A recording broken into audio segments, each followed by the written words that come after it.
What's up, everybody? What is going on? What's up? Shout out to everybody in the building. Welcome aboard. Welcome aboard. Make sure you hit the like button, whether you're catching it right now live or you're catching it after it's uploaded. Definitely got a good one for you today. LB Crypto says, let's get it. Your show has been fire the last month. Absolutely, man. I do appreciate you. And it's going to get even more fire tomorrow because tomorrow I will be joined by Mary Brown. He is coming in here to face the firing squad. So make sure that you are here and available for that one. But without further ado, let's go ahead and get this show on the road. Let's get this thing started. Let's get ready to go. Where's the intro? Let's get ready to go. Let's get it.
Peace, folks.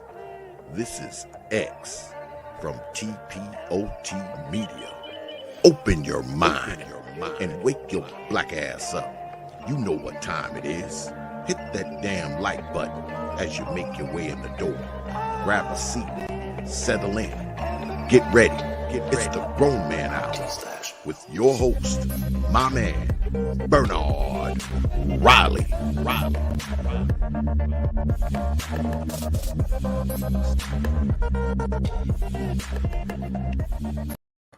What is up? What is going on, everybody? What is going on, everybody? I'd like to thank y'all for coming on in the building today. I see a lot of the usual faces in the building. Shout out to LB Crypto as I acknowledged you earlier in the stream. As I acknowledged you earlier in the stream, you says, "Let's get it." Your show has been fired last month. It's going to get even more fire because tomorrow I will be joined by Mary Brown.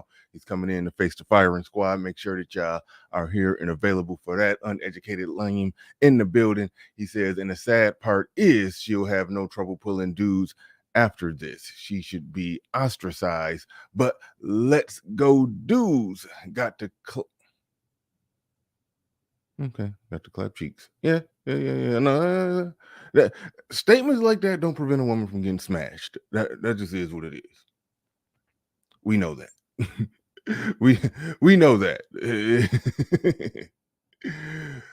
But there's still guys who are on the simp train enough to where they will try to petition some type of long-term meaningful situation out of a chick like that, who's basically just telling you that you're disposable. But we about to get into that. Brian Green in the building. He says women are too funny. Shaking my head. Deacon Dave in the building. RM in the building says hit the like on the way in. Randall, shout out to you. He says, I know that the American dating market is rigged, so I refuse to play Passport all day long. SYSBM. Thank you for coming on through. Do appreciate you. RM in the building says open your mind. Theo in the building says this ABW will be the face of SYSBM for the next 2 years. And RM says build it while you fly it. Because I was roughly 7 minutes late. 7 minutes late. That's not that bad this time. That's not this bad. General Isamo Washington says Theo WAF the next 5. I don't see SYSBM going anywhere but up. Shout out to you. Who we got? Snazzy Individual says, "What's good, BR? Salute chat. What's up? Salute to everybody." Mike and Vince Perkins in the building. Me and him did an excellent one-on-one talking about do the black community need a new social contract and who will be the casualties.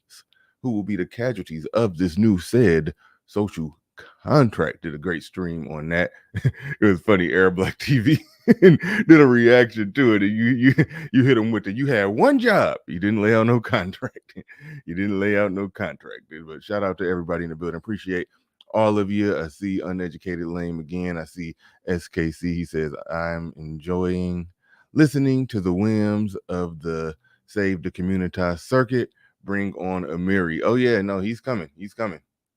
He's coming. He's coming. He's set to be here on Friday. He's set to be here on Friday. Make sure you got your popcorn and everything ready to go for that one. Well, we're about to get into the main topic. Pretty soon. But before we dig all the way into that, there are a few things. Something that I've been casually keeping up on. I remember I first did some content on it 2 years ago. The idea of stealthing. Somebody actually put some legislation on the books with that. Not in the US, but yet in Canada. Hey, don't be coming in the chat room talking about what you're not watching. Don't break the morale.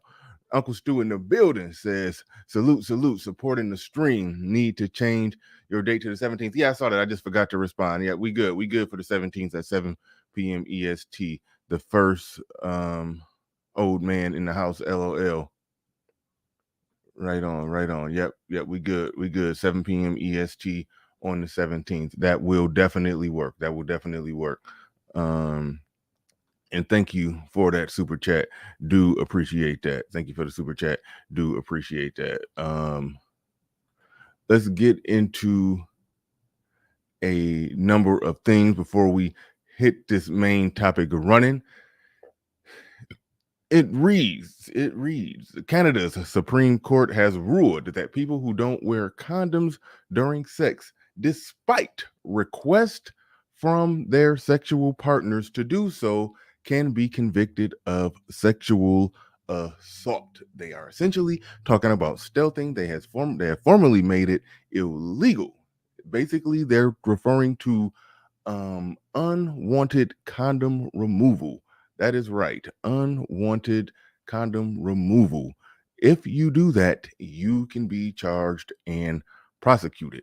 So, when you look at it for what it is, if two people agreed upon having sex with a condom on and you take that condom off, you've essentially made her consent. I mean, you've basically made her have a form of sex that she didn't consent to, so that's a form of sexual assault. I can agree with that. But if they're going to make that legal sexual assault, removing that condom, hold on. Okay, Judge, come on now. You said, so what if is request that she wear a condom? So what if is request? Write that sentence again. However, if two people agree on a form of sex and then he removes the condom and he takes away her ability to consent, he's taking away her ability to consent. Now she's engaging in a type of sex that she didn't want to have because that condom being on, that was their agreed upon method of preventing pregnancy. I wonder how the Canadian Supreme Court will go with the idea, the notion that if the woman being on the birth control pill was the agreed upon method of preventing pregnancy and she deliberately stops taking the pill, and this man is now engaging in a form of sex that he didn't know, he didn't consent to that, can she get charged with some form of sexual assault? If they're trying to charge up and make the guys be charged with sexual assault for trying to remove a condom and potentially get a woman pregnant on purpose, or just feel the real wet, you know. Shout out to Little Big Nate says, what about the women poking holes in condoms? Is that a form of sexual assault? Will the Canadian Supreme Court hold the line on that one? I'm curious. Inquiring minds would like to know. Inquiring minds would like to know, but it goes on to say in specific details, people who don't wear condoms during sex after being told by their sexual partners can be convicted of sexual assault. The Supreme Court of Canada ruled today. In its unanimous decision, the top court ruled that stealthing, the act of pretending to use a condom or removing one prior to sex without the partner's consent, can violate the legal grounds of consensual sex. I actually agree with that. I agree with that. If you sneak and take that thing off, and if the condom was off, and she said, if you try to have sex with her without a condom, and she said no, and then she only said yes that when after you put the condom on, and then you get in there and you sneak the condom off, you're putting her back in the state where she was saying no, which means you're having sex with her after a no. That logically, yeah, that's a form. I agree. That's a form of sexual assault. But what about, shout out to Little Big Nate, what about the poking the holes in the condom? What about the lying about being on birth control? Because if you hitting it from the back and you pull that condom off, you continue going, you're lying about having a condom on. How is that any different from a woman lying about being on birth control? It's the same thing. It's the same thing. And sometimes condoms do slip off. I mean, magnums are not for everybody, or sometimes you may go from, being, all the way at 100% or at 95% or whatever. And then you fuck around and, if the sex kind of trash and you drop down to 75% and then the condom slip off and then, and then you get accused of stealthing, you can get locked up. There's so many different things that can go wrong in this situation, but I'm just asking for consistency. But it says sex with and without a condom are fundamentally and qualitatively distinct forms of physical touching. Justice Shalia Martin wrote in a major decision, a complainant who consents to sex on the condition that their partner wear a condom does not consent to sex without a condom. The court ordered a new trial in the case of Ross Mackenzie Kirkpatrick, a BC man who did not wear a condom during sexual intercourse with the complainant, even though she insisted beforehand that he wore one. The decision doesn't come to any conclusion about Kirkpatrick's guilt or innocence, but simply orders a new trial with available evidence. So that's what they're on. That's where they're at with it in Canada.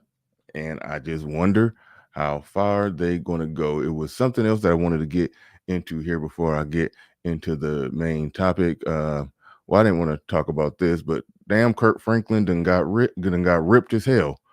That's a whole nother story. I guess he getting older. He like 55. I think his groupies start getting too old, so he had to get in shape. He's trying to get some younger groupies. Because don't think them gospel singers don't be smashing chicks all the same, just like R&B singers. He had, his groupies was getting too old. He had to get back in shape. But anyway, let me get into this one real quick. Let me get back into this one real quick before we dig into the main topic here. Before we dig into the main topic. Now, again, not all men. Hold up. Yeah. Why? Hell yeah. Look into that camera. Look at.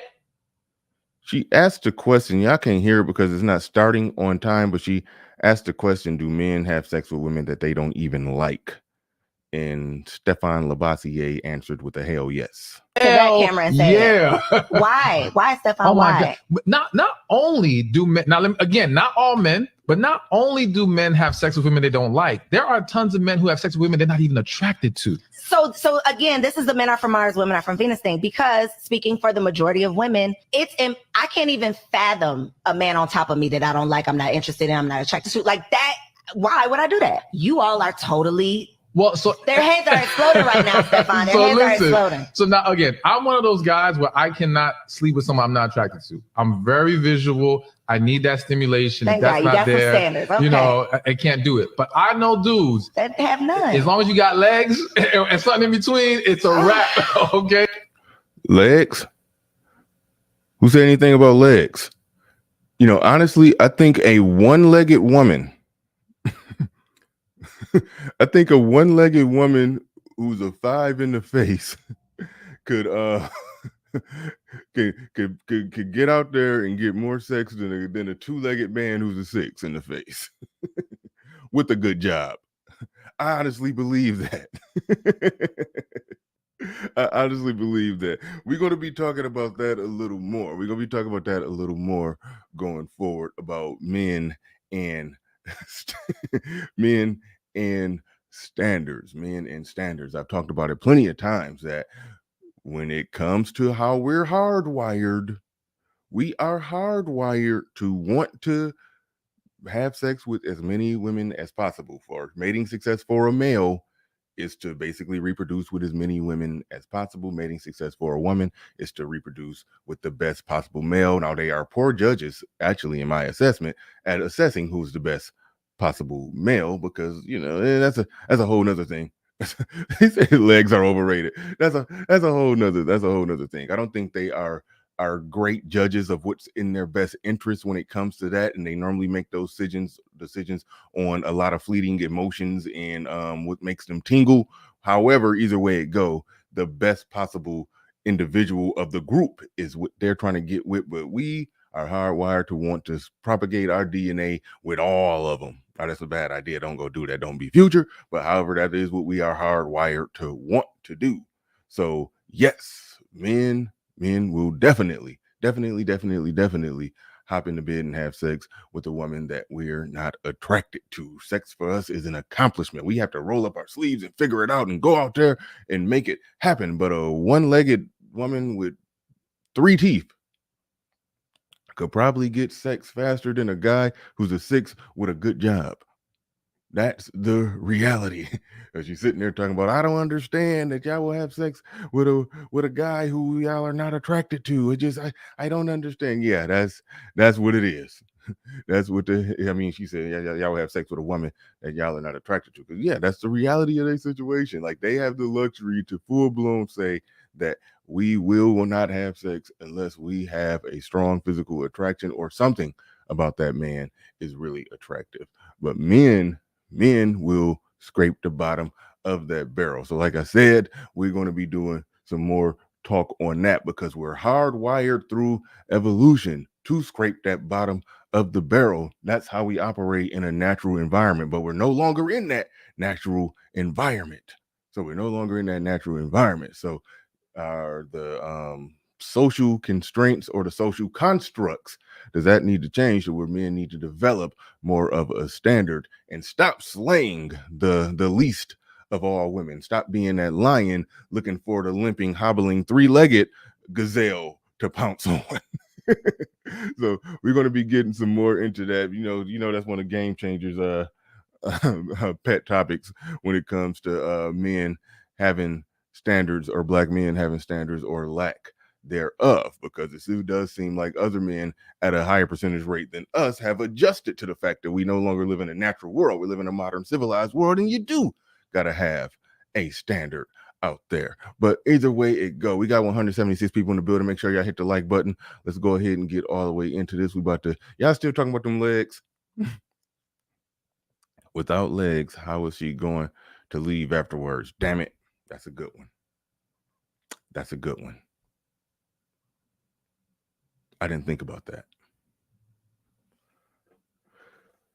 I did not think about that. You got to prop her up on a dolly and roll her to the front porch and call an Uber.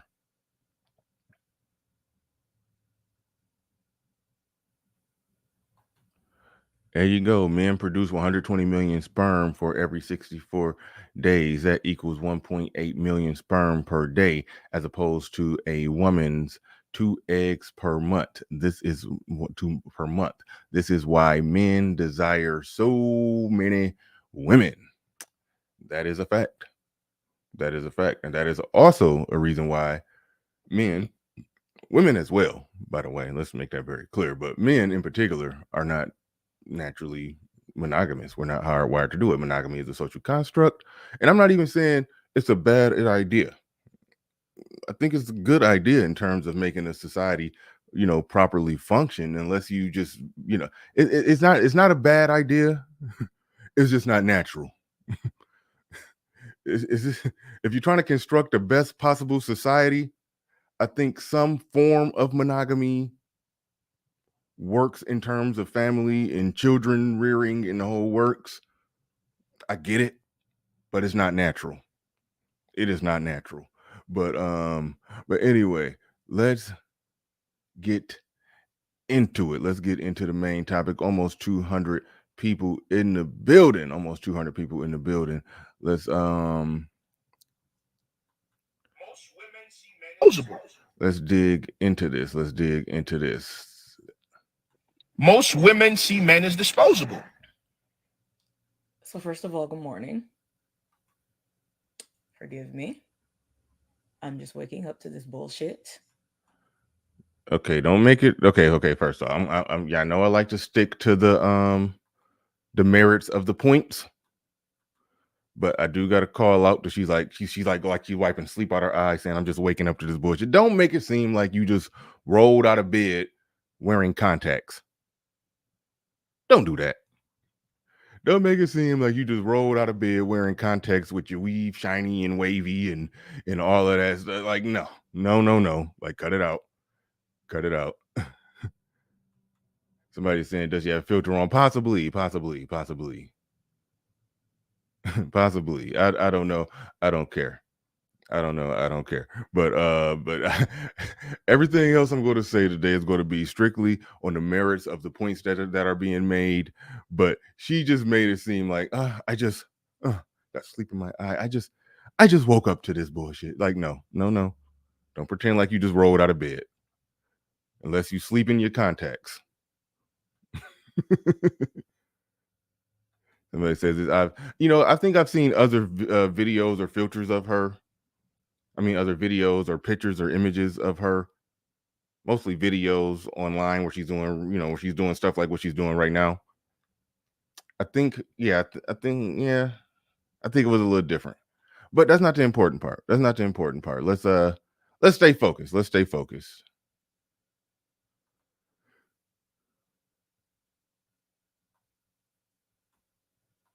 Most women see men as disposable.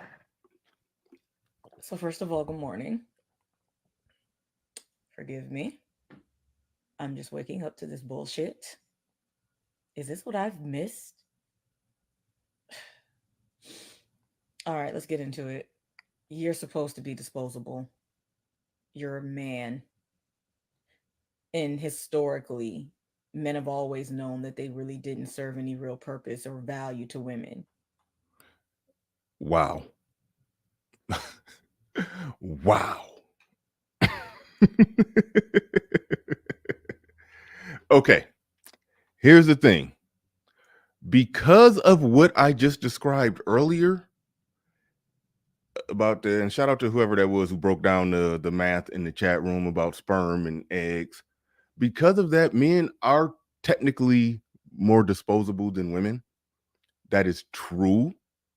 From a biological standpoint. If you have to repopulate freaking Mars or Earth, or if you had to, you would be more likely to, select 90 women and 10 men, men go off to war and do the whole work. Like we know how that works. There's a such thing as male disposability. And that's historically that's been a thing. But she got it way wrong. She's saying that they're disposable because they're useless to women throughout. She said throughout history. Like if we had to measure the amount of stupid comments we've heard them put out there on social media, that definitely ranks on an all-time high list. Do it. You're supposed to be disposable. you're a man. And historically, men have always known that they really didn't serve any real purpose or create laws to make. All right, before we even get into that, so she said through history, men have already known that they have not served any real purpose or value to women. If we go back to not just history, even a little prehistory, hunters and gatherers, when women were essentially berry pickers, baby nursers, bed warmers. Scratch the bed warmer part. If we go back to that time, everything that men did, everything that men did, the weapons that they built, the weapons that they created, rather they dug moats and built walls. Like it was literally a thing where they were had to be on guard, ready for war every day. If human beings lived in groups and packs of about 40 to 50 people, if another group of men, 40 to 50, showed up, it was time to pick up the spears and the sharp sticks and rocks and be ready for war, ready to battle. For what reason? Was it the resources? No, they could walk off and go find somewhere else to to to hunt and pick berries. No, they did all that. They built all those weapons and the tall walls and the moats and the ditches and all of that in protection of women. What protection? What were women going to do in that time? Being the physically weaker in a natural environment. And so she's saying history, men have been useless to disposable because they're useless to women, and that's why she thinks they're disposable. Like the like that literally blows me away, especially when you take into the full account. You take it to the full account that everything that men do, everything that men have done. We watched the Titanic, women and children on the raft first, because yes, men have been dying on the sword. Men have been dying on the sword for women for the longest. And so the whole that world that we live in, that uncivilized world that we live in, where other men showed up, and if they killed the men that were there, the women who were left, they would just essentially be either raped or made concubines by those men. The children, in many cases, I mean, we saw this in the Bible. In many cases, the young boys were killed, the virgin girls were kept alive. Sometimes the women who weren't virgins were killed. It's like so she's talking about that disposability, where the reality is that the woman was the one that was aside from men needing women to reproduce, men practically did everything. Women were there to basically reproduce and nurse the children. But she's saying all throughout history, men have been useless to women. That is essentially what she's saying. And she's arguing that. And then she transitions it into the history of, when we made laws or whatever. Hold on. Let's get into that. Real purpose or value to women. That's why y'all had to create. And historically, men have always known that they really didn't serve any real purpose or value to women.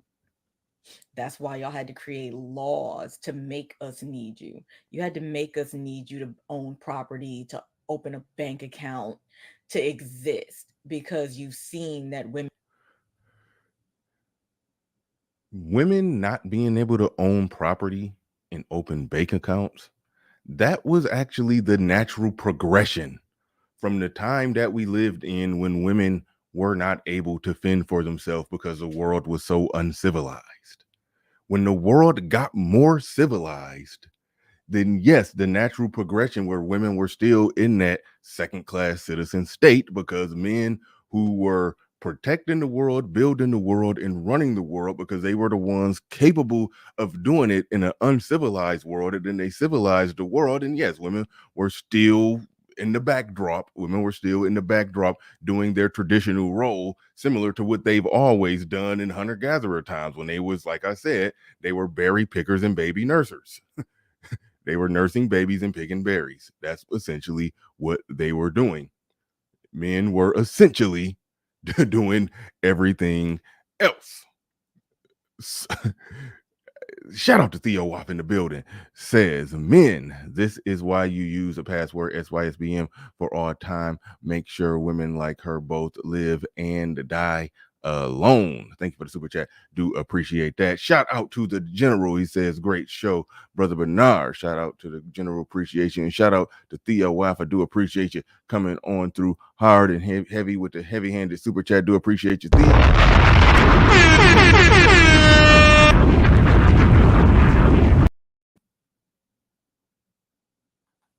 Hold on.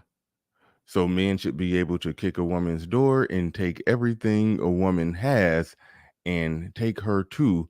Who prevents this from happening? Men do. Retarded female dog.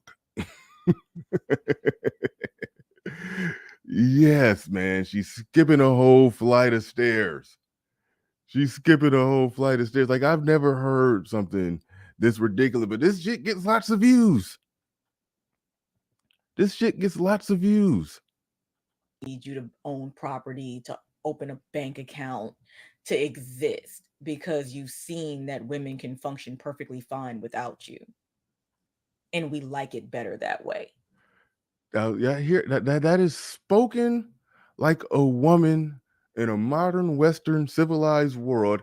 After all that heavy lifting of building the society is done, now she's talking about we can live and function just fine without you.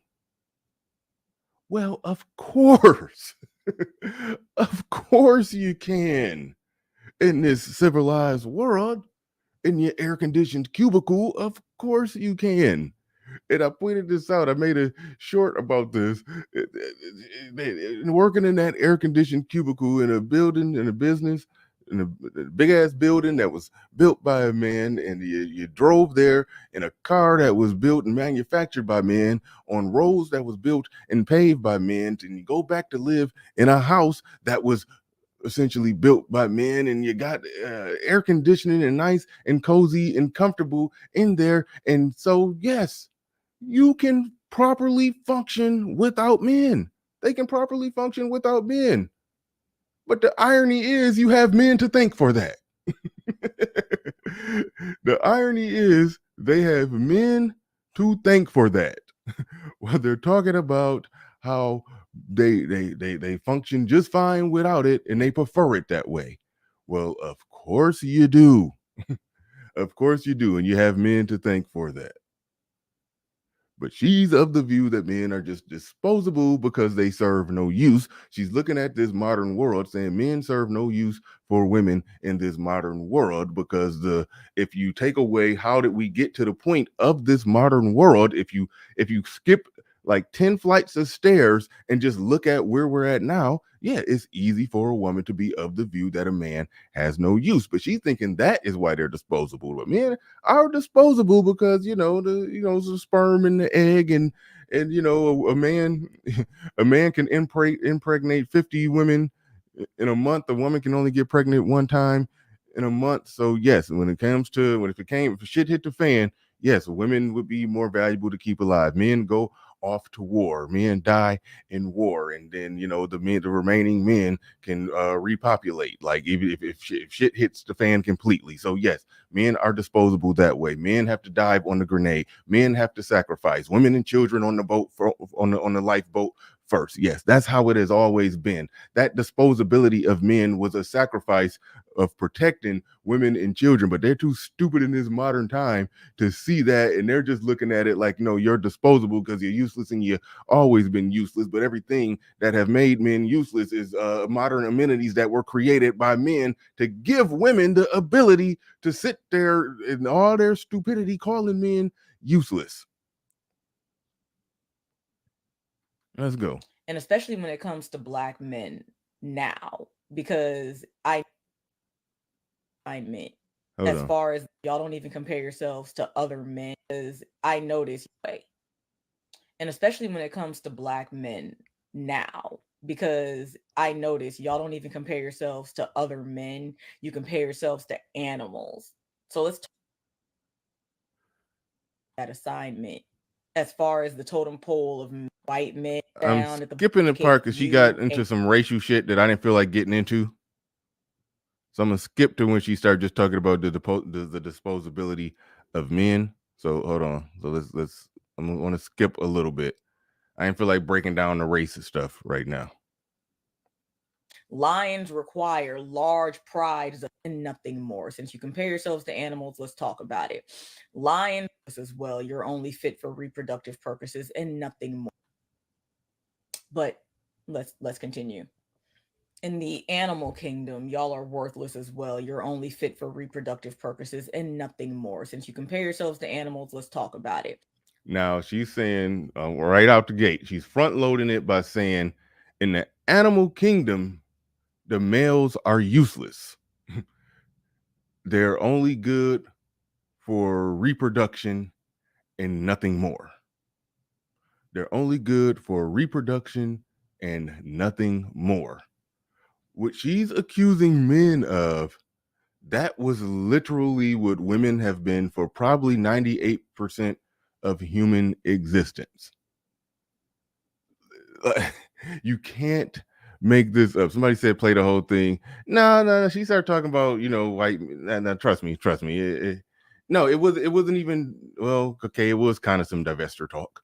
It was not really though. Not really though. It was a sidetrack and a derailment. It was a sidetrack and a derailment. Just trust me. I'll put the link in here for it if you actually want to watch the whole thing. I'll put the link in here for it if y'all want to watch the whole thing. But it was a derailment. She's literally saying that in the animal kingdom, keep in mind, she's saying males are disposable. Men are disposable. They've been useless to women for all this time. She's saying men have been useless to women. And even in the animal kingdom, they're only good for reproduction. That's what she's saying males are only good for. But when I broke down the full human history, going all the way back to prehistory, that's essentially the only thing that women were ultimately good for. So what she's describing is what actual human women actually were, what she's describing that men were in the all throughout the animal kingdom. Lions require large as well. You're only fit for reproductive purposes and nothing more. Since you compare yourselves to animals, let's talk about it. Lions require large prides of women, female lions, lionesses, in order to survive. That's BS. Male lions can hunt just by themselves. You see it take like 3 or 4 female lions to take down a buffalo. I've seen a male lion take down, he got hungry enough, he took down a damn buffalo by himself. So you can't make it seem like a male lion is just lying, pun intended, or not pun not intended. Can't seem like a male lion is just lying there and incapable of taking care of itself. But no, going back to what I said about mate selection when it comes to the female, the male of the species wants to reproduce with all the females. The females want to reproduce of the best of the males. Those female lions have determined that this male is the best of the male because he won in Mortal Kombat to the other lion. So they've determined that he is the best because he won, and now they're basically serving him. That's what's happening with the lioness. They're serving the alpha male that they determined to be the best of the men. But she's making it seem like the male lion is incapable of doing anything for himself. Now watch this parallel. Male bees are only good for reproduction, and then their members explode and they die and they get dragged out of the beehive by the female bee workers. Now that is true for bees. The male bee is useless. The male 97% of bees are female. The male bee, all he does is literally just lay around and just eat. He don't work, he don't do shit, and he just impregnate the queen. That's just like a that little 3% of males, they just sit there fat and lazy and just reproduce. Like the way she's describing males in general, that is what the male bee actually is. But the fact of the matter is, women throughout history was much closer to that than what men has ever been. Go back to thousands of years ago. You know, there was no such thing as pregnancy prevention. When a woman was of childbearing age, she was bearing children until she died from it. So that means all she did is walk around with a pot belly, with nursing a baby and carrying another baby. All they did is just lay about and, you know, I mean, yeah, they had a role. They picked berries and they nursed the children and watched after the children. But the fact of the matter is, what she's describing males to be, that's essentially what females were throughout history. Now, when the world got more technical, civilized, and modernized and westernized, and then now, you know, if a woman happens to be good at math or good at this or good at that, she can use her little skills and go and be independent. But throughout history, if you strip away civilization, human beings in their raw nature, women are essentially that. Men are out hunting, fighting, doing everything that needs to be done, and women are essentially there to only use for us is to help us keep the species alive. Like that's the only function that a male bee has. But throughout most of human history, or I would even say prehistory, that was the function that females had. The civilized world created by men allows and permits them to be able to have other functions separate, apart, and independent of men. They got men to thank for that.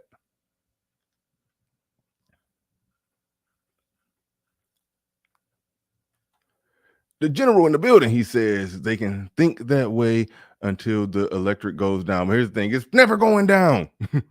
It will be up. We will not let this thing fall. Olympus is not falling no time soon. So they're gonna always think that, and it's nothing we could do to make them not think that. It just is what it is. if everything hits the fan, then yeah, but that pre-civilized world, we're not going back there. At least I don't see it happening. But anyway, he says they can think that way until the electric goes down or the weather gets bad. Let there be a power outage or the roads freeze over. Yeah. Yeah, if we had to go back to raw nature, they would really see the difference between male and female. They would really see the nature between male and female. But I talked about this before. Like, for example, my woman is real good at math. She scored on the ACT or SAT, scored, and only 100 people does, 100 students per year score what she scores on the math section of the SAT. So that puts her in a position where she can, get a good job in STEM and make, just as much money as me. That puts her in that position. You strip away modern civilization, her ability to do math don't mean shit. And my ability to fight lions, tigers, and bears means everything. So my value goes all the way up and hers goes all the way down. That's how it is in a pre-civilized world. But we don't live in that world. So now her math can put her on equal parity. Now, women suck at math and they don't want to do math, and that's the reason that the majority of people in STEM are men, but you get my point. There's other shit they can do in air-conditioned cubicles to make them enough money to where they can, feel like they don't need a man. That's just the reality of the situation. That's just the reality of the situation.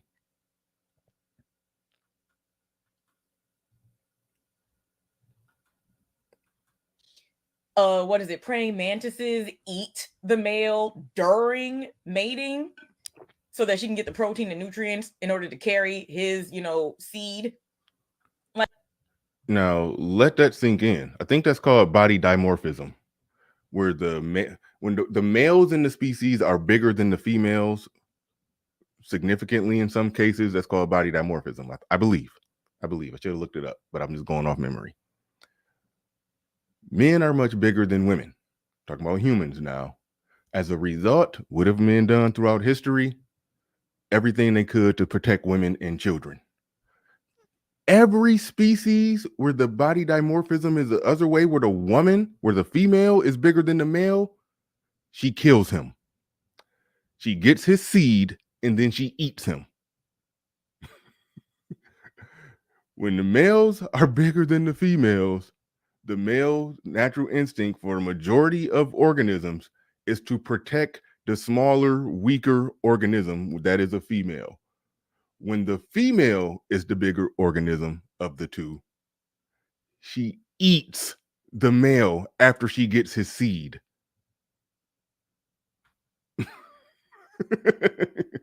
We be talking about female nature around here, but let that one sink in. Let that one sink all the way in.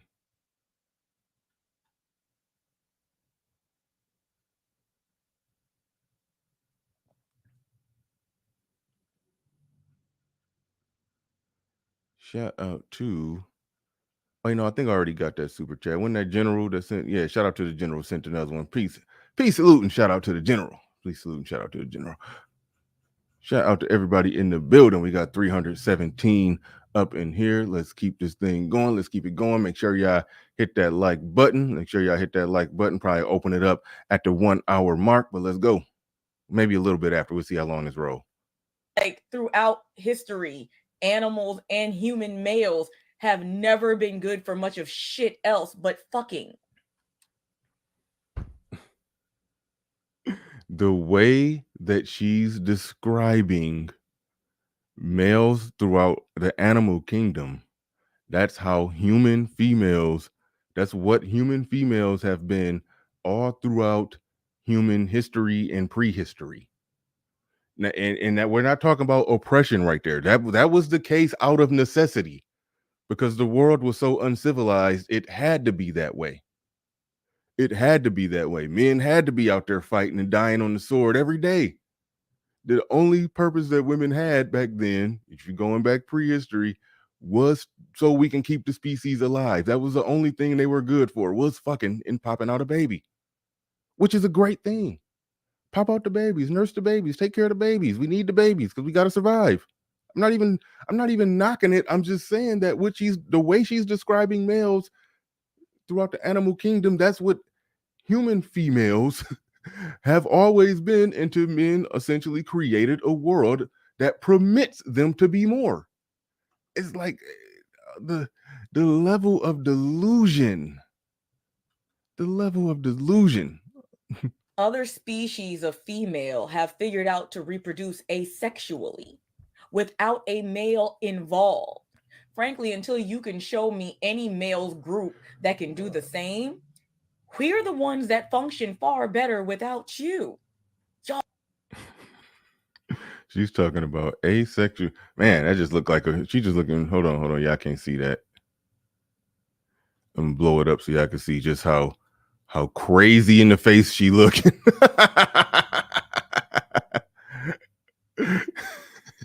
And blow that up so y'all can see how crazy in the face she looking. Oh man, they talking about reproducing asexually right now. But truth be told, in the hood, I mean, that's kind of how it is. It's enough serial impregnators out there where they can siphon enough semen. I mean, they're not producing asexually, but there's enough serial impregnators out there where the men basically become convenient or inconvenient sperm donors, and the women do live independently in a world that's been made easy for them to live independently. But they're talking about asexual. You raised a good point. You said asexual animals are females. Yeah, well, I gotta look into that. She's saying there's female species. See, that one I really didn't care, but she said there's female species who can reproduce without males. I mean, that may very well be true. It don't really matter that much. The part that I just put an emphasis on is, one, how crazy she looking, and two, the mere fact that is the degree in which they are, wanting, advertising, promoting being separate and apart from men, to like literally to that degree. And I always go back to this. When you see women walking around with ideologies similar to this, everybody may not be as extreme as her, but a lot of them do have ideologies that are similar to her. It makes it more and more difficult for you to blame men for I mean, strictly blame men. You can blame some of them, but to strictly blame men for the out of wedlock birth rate, the single mother epidemic, and all of that stuff, when they're basically letting it be known that they want to be single, separate, and apart. So many of them are doing that. So many of them are doing that. But Donovan Mitchell in the building, he says, this woman better not ever be stuck on the, oh my goodness. This one better not ever be stuck on the side of the road with a flat. It don't matter. Somebody gonna show up. Dudes said, stop by and say, I'd help. But in your video, you said men are useless. Unfortunately, every guy riding by on the side of the road is not going to if not would not have seen this video. However, I wonder if the guy who does stop to help fix her flat tire actually, if you just played this video in the background, I wonder, would he have the temerity to just stop in mid crank? He's sitting there and turning, getting the nuts off and everything. He's sitting there doing that. Just stop mid swing. Just stop mid swing.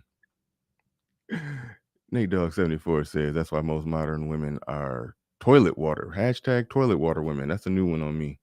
Craig, the tech guy in the building, he says they want to create a separate culture from men. Yes, we've been seeing that, and that has been going on. Plumbers, men. Firefighters, men. Construction, men. Yes. Ditch diggers and coal mine workers. Yes. I want equal rights for women. We need more women in the coal mines, more women digging ditches, more women on construction sites. Absolutely. No, I'm just playing.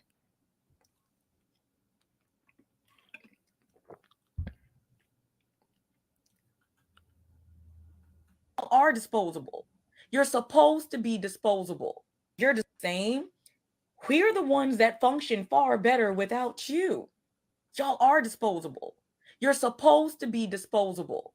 You're disposable because the patriarchy set you up to be that way. Because now, after years of making women depend on you for everything, we've gotten around that bullshit and have functioned without you and are in most situations doing better without you. When she say gotten around that shit, I didn't get around it. Men ceded power and gave you the ability and the freedom to not have to rely on men. Disposable. You're disposable because the patriarchy set you up to be that way. Because now, after years of making women depend on you for everything, not making women depend on men. Women weren't made to depend on men for everything. Women had to depend on men for everything. It's a huge difference. Women had to depend on men for everything. Again, when the world got civilized, women no longer had to depend on men for everything, because everything was just optimized to the point to where, any a 5 foot tall, 100-pound person can survive on their own. Yeah. Everything got optimized. We damn near living in the Star Trek land where you just push a button, doot, doot, doot, and get anything you want. We damn near there. We're damn near there. So what you mean we've gotten around this BS? Like, no, you didn't do nothing special to get around anything. Nature was the reason why women had to depend on men. Nature.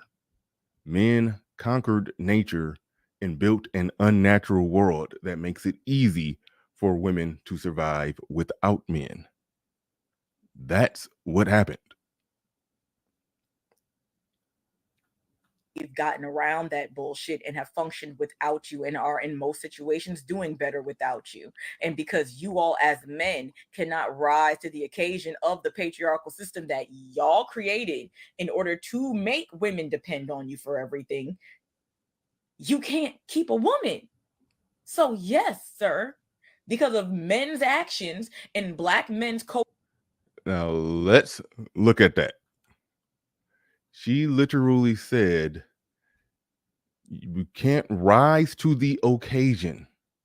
Can't rise to the occasion of this patriarchal structure that you created. Now, listen, if we were living in with an actual true patriarchy, and a man could not rise to the occasion of that, meaning basically just getting out there and I guess owning some land, or just being able to take care of and protect and provide the basic essentials for a family. If that was what we were living in, and a man could not rise to the occasion of that, and therefore he couldn't keep a woman, then okay, then she would have a point. She would have a point. But the type of structure that we're living in, where women can live separate, independent, and apart from men, and make their own money separate and independent and apart from men. And in the event that they fail at making their own money separate and independent and apart from men, there's social safety nets to catch them if they fall, to where they can live separate, independent, apart from men, while getting money from the government, which in a roundabout way is still getting money from men, well, from the graders, from the society, from the taxpayer, and we the taxpayer. But anyway, that's neither here nor there. But either way it go. But in this patriarchal structure where they own the children are theirs. After the kids are born, they're automatically by law belonging to the woman. Even if there's a marriage, the majority of the time, the kids are going to the woman the majority of the time. So they're in what she's calling a patriarchal structure, where they have the freedom to not need a man for anything, and then therefore their decisions on what type of man that they're going to keep is based on their fleeting emotional whims, or whatever makes them tingly, or whatever makes them happy. So you can't say that that's a patriarchal structure that a man is failing in, that he can't keep a woman in. That sounds exactly like a matriarchal structure that a man is failing in. I remember when I listen, the fact of the matter is, in this day and time, and yes, there's a lot of talk about hypergamy, but I forgot who said this, but somebody said, if a woman gets emotionally attached to you, she is really, really hard to get rid of. I had a woman that, like I've talked about this before, she wasn't even my woman, but I had to break up with her when we was like a 2 years friends with benefit type of thing. It was like, it came to an end, and she, cried, and the whole works and everything. Now, when she's saying, talk about rising to the occasion of that patriarchal structure, in a patriarchal structure, what the man has to rise to the occasion to do is basically be in the position to protect and provide for a woman. What position was I in with this particular woman? What I was 6'1" and 6'1", dark skinned, and had a decent beard. I mean, what was it that made her attach or cling to me like this? Like, I actually know a woman who has a high school principal who's been orbiting around her for years, wants to marry her. She refuses to marry him. This is a man who's rising to the occasion of a patriarchal structure. But because we're in a matriarchal structure, this woman can live separately, independently, and apart from him. Got 2 kids that, that even if she couldn't take care of them, the government would help her take care of them, so she can go and chase ain't shit dudes around. She's this woman is over 40, still chasing drug dealers and stuff. Like but at some point, when she get 45, 47, she probably going to cash out on that damn high school principal that's been following her around for waiting on her all this time. She's probably going to cash out at about 47, 45, 47, 48. She's probably going to say fuck it and cash out. I just recently talked to a woman. She was explaining how when her mom was 30, she met the man that she ended up marrying. But she literally told him, hey, don't listen. You can stay around. We can be around. We can mess around. Do not propose to me. Hold on, nigga. Back up. Don't propose to me until I'm over 40. Literally said that. Where the fuck in a patriarchy can a 30-year-old woman tell a man with resources who wants to marry her, hold on, back up. I like you, but don't propose to me until I'm over 40. How the hell does that work in a patriarchy? That sounds like a matriarchy. That sounds like a pseudo matriarchy at best, but nothing like a patriarchy. Nothing like a patriarchy if women have that much control and just full sovereignty of doing what the fuck they want when they want, and they have the control and they own the kids. She's not talking about when she's saying a man can't keep a woman, She's not talking about a man failing at rising to the occasion of patriarchy. She's talking about a man who's failing to rise to the occasion of keeping a woman in a matriarchy. In a matriarchy, yes, it's hard to keep a woman in a matriarchy. It's a lot easier to keep a woman in a patriarchy. You never heard men in the Middle East complain and talking about, man, I can't keep a woman.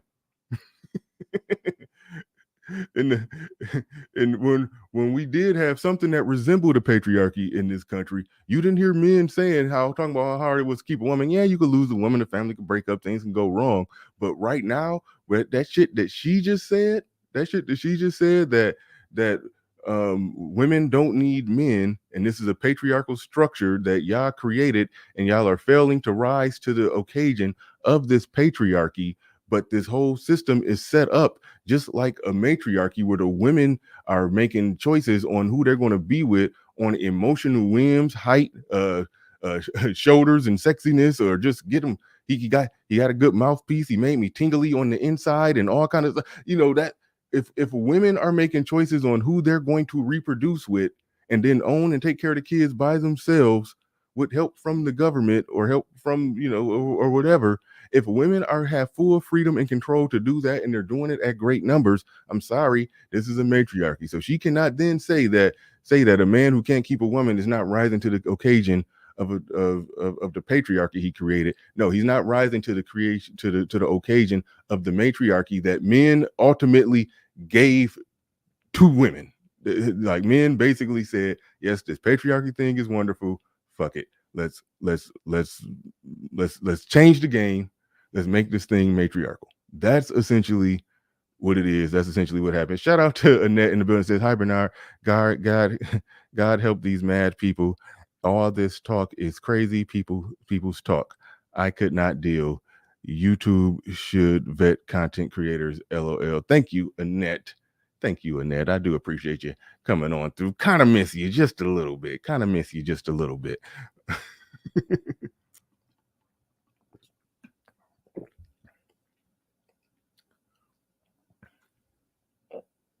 Co-signing to white supremacist bullshit instead of trying to do better than it, you're disposable. You for everything. You can't keep a woman.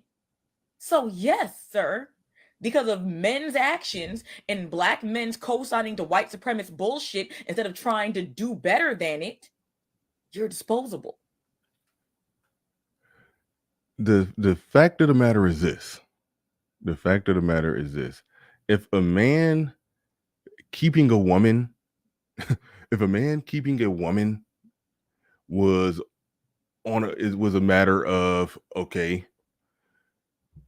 she can make X amount of dollars, can you match it? The government can pay her X amount of dollars, can you match it? No. You're not competing with a dollar amount.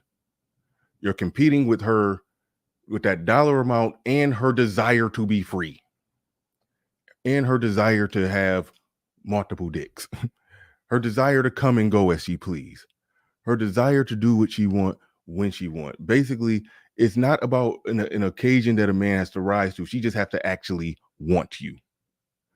She just has to actually 100% want to be with you. It's not about need and necessity.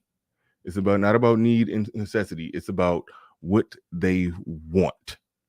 It's about what they want, and what they want is based on their emotional whims and some people would argue that, well, they're not going to act against their best interests. I would say women are the worst judges of what's in their best interests. So that's the world we live in. Freeman's Journal in the building says Brittany Griner guilty, eating 9.5 years. Eating 9.5 years in a Russian prison is what being a strong black woman gets you. Thank you for the super chat. Appreciate that. He says they let Annette out of prison. The link is in the chat. Anybody wants to come up and join this conversation. If you didn't hear earlier in the show, make sure you are here tomorrow. At 10 a.m. I'm going to have Amiri Brown on the show. Yes, Amiri Brown will be facing the firing squad. Amiri Brown will be facing the firing squad. He will be on the show tomorrow. So make sure that you are in attendance. That one will not disappoint. That one will not disappoint. We already know the deal with that. But the link is in the chat for anybody who wants to come on up and have a piece of this conversation. Where a woman just made the case that men, particularly black men, are disposable in this patriarchy. Saladin El Rahim said Amiri Brown is awful. Yeah. I hope the Woman King in Black Panther 2 flop. How many leftist Hotep men will support this trash? How many leftist Hotep men will support this trash? I don't know. I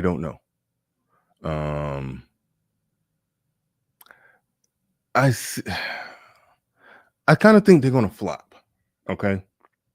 One thing that I've noticed a trend. Movies are now having a tendency to flop when there's sort of an uproar with the men online. When the men online are, talking shit about it. When men online are talking shit about, a movie and the feminist agenda in it or the LGBT agenda in it, those movies do have a strong tendency to flop. I've been noticing a lot of that. So I do think that Black Panther is gonna take a hit. I think a lot of people, even if they're not even ideologically on the same thing that we're on, I do think that they are going to I think a lot of people are disappointed with that decision to not recast T'Challa. I think a lot of people are disappointed with that decision. I just think that was a bad decision. Shout out to Dr. Tia Johnson. He said it very well that he said, "Holy shit! You said they made Thor L. Gibbet? No, they didn't. I didn't watch that. I didn't watch it, but no, okay. We'll. I don't know. Shout out to Dr. Tia Johnson. Said you don't stop making Superman movies because Christopher Reeve died. You can recast Superman. You can recast T'Challa. That's just a brute fact of the matter. But we are joined by Judge Zilla in the Hood Conservative. Welcome to the show, gentlemen. Judge Zilla, you have the floor. You have the mic. No, I mean, just on the last thing you said, that's exactly right. Christopher Reeves dies. We didn't automatically cross over to Grace Jones, a superwoman, or Right. as Superman.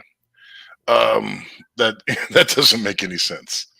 T'Challa was not the only person that you could pretty much base that on is Nick Fury, as Samuel L. Jackson as Nick Fury, because the new Nick Fury is based off of him.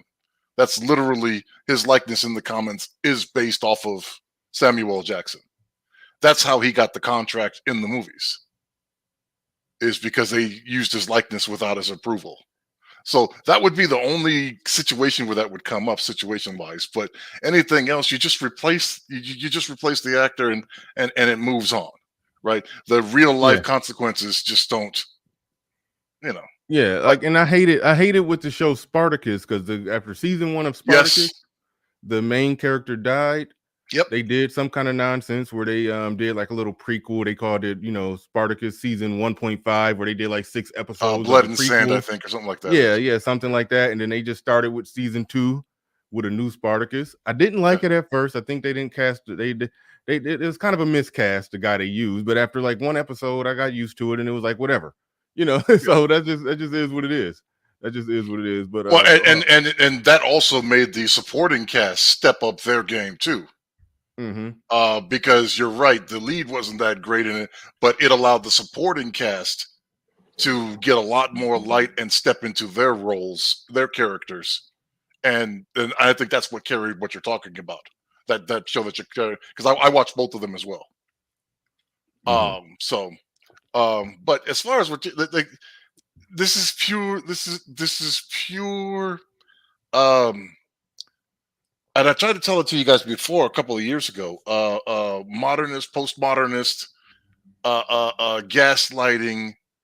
What are they called? It's not whitewashing. It's but it again. What you said is true. It's because things have been made civilized and made so easy that they pretend. Even her referencing with the lion stuff is off. Right? How many female lions are out there by themselves? How You many don't male see that. lions are out there by themselves? Or with 2 or 3 other male lions, because they're not the top of the stack, right? So they get chased off. Right? Yeah. And so like and every one of these things that we see, you'll see hyenas come in, right? And they will be harassing the hell out of the pride of females. Mm-hmm. They will be harassing the shit out of them. But when that male lion comes through, they get the fuck out of Dodge. Yeah. Yeah, You no, know. yeah. That was one of the goofier parts right there. You I know. mean, she was accurate about the bees, but the male lion, to put it like this, the little nomadic male lions, the ones who, they can't exactly beat Mufasa. Okay, so they just go roam about. They live out their life. They if they never get their own pride, they can live out their lives just fine Until they get killed by another lion, right? Because that's what happens. Or a pack of hyenas or whatever have you. But taking it back to the human beings, right? And taking it back to human beings as we understand them, right?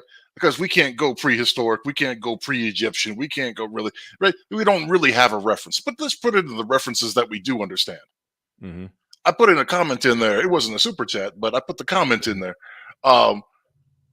Understand, women did not invent bras. Women did not invent panties. Women did not invent Kotex. Women did not invent tampons. You understand? They don't even fix their own problems. Right? Another 2 references. This will be I'm not a big biblical guy, but men fixed incest. Fix incest. Oh wait, hold on. Explain that. Hold on. Wait. Let's go to real the quick. biblical.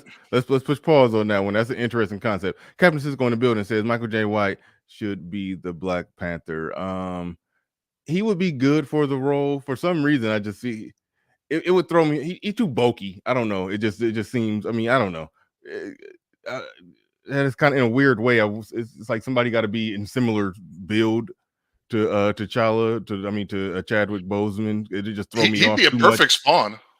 Yeah, it'll throw me off if they get somebody who's just that bulky, that look that much different.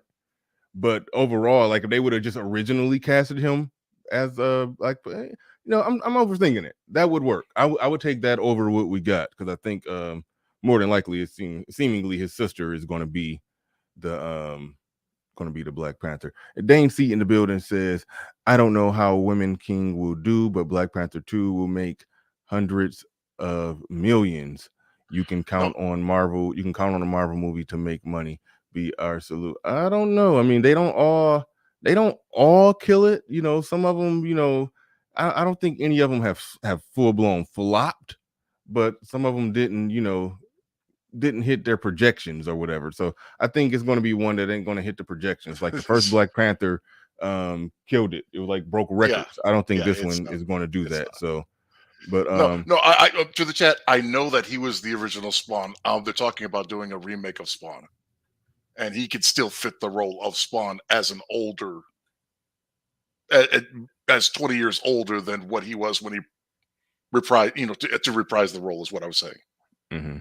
Like, so that was a poor statement. But like men fixed incest, right? Men were the ones, men doctors, men scientists were the ones of the time to say, oh, yeah. And I'll reference is biblically, right? Noah's daughters thought it was a good idea for them to get him drunk and have sex with them so that they could have babies. Yeah, that story. And it's like that throughout time until the period in which somebody says, "Oh yeah, it's probably not a good idea. This probably is not a good idea." Matter of fact, look, women in midwifery, right, could not reduce stillborn births, and women dying in childbirth. That required men of science to figure that out. So women who had been tasked with that for millennia Mm-hmm. did not fix that problem. Yeah. Yeah. That was essentially their role. I alluded to that a number of times. That was that you had one job. But no, that was their job, and it was a very important job. Not trying to Yes. belittle it, not trying to downgrade it. It was a very important job, and they died doing that job. You know, they died doing that job at a rate that would scare us in modern times. So yeah. This is all of this stuff I'm saying is not to say that women, like you're saying, don't have a role, and that role is not important, right? They do have a role. The role is important, but it is not what this woman is claiming women's role throughout history is, and men's role by far is not what she is stating to being completely useless. And though most men throughout history have been expendable, it's not in the way that she's saying. Exactly. It's not in the way that she's saying at all. Yeah, I'm gonna go to hood conservative, but just real quick, the way I meant to say this, the way that she described it, you would think that she believes that women built society and that men were just sperm donors, and then at some point men like took over and created a patriarchy and made laws to oppress them, and and then they overcame that oppression. But I was like, no, it was a natural progression where men built society and they had to protect women, and women had to be damn near in a second class citizen role, and so it was a natural progression when things got more civilized that men were still in control and running things. And then when it got super uber through the roof civilized, it was like, okay, we can, society is functioning, everybody's safe, everybody's fine, there's air conditioned cubicles for everybody to go work in. Fine, okay, let's give them their full independence. That was essentially how it happened. But I'm corrected. I'm corrected. It was Lot, not Noah. I'm sorry.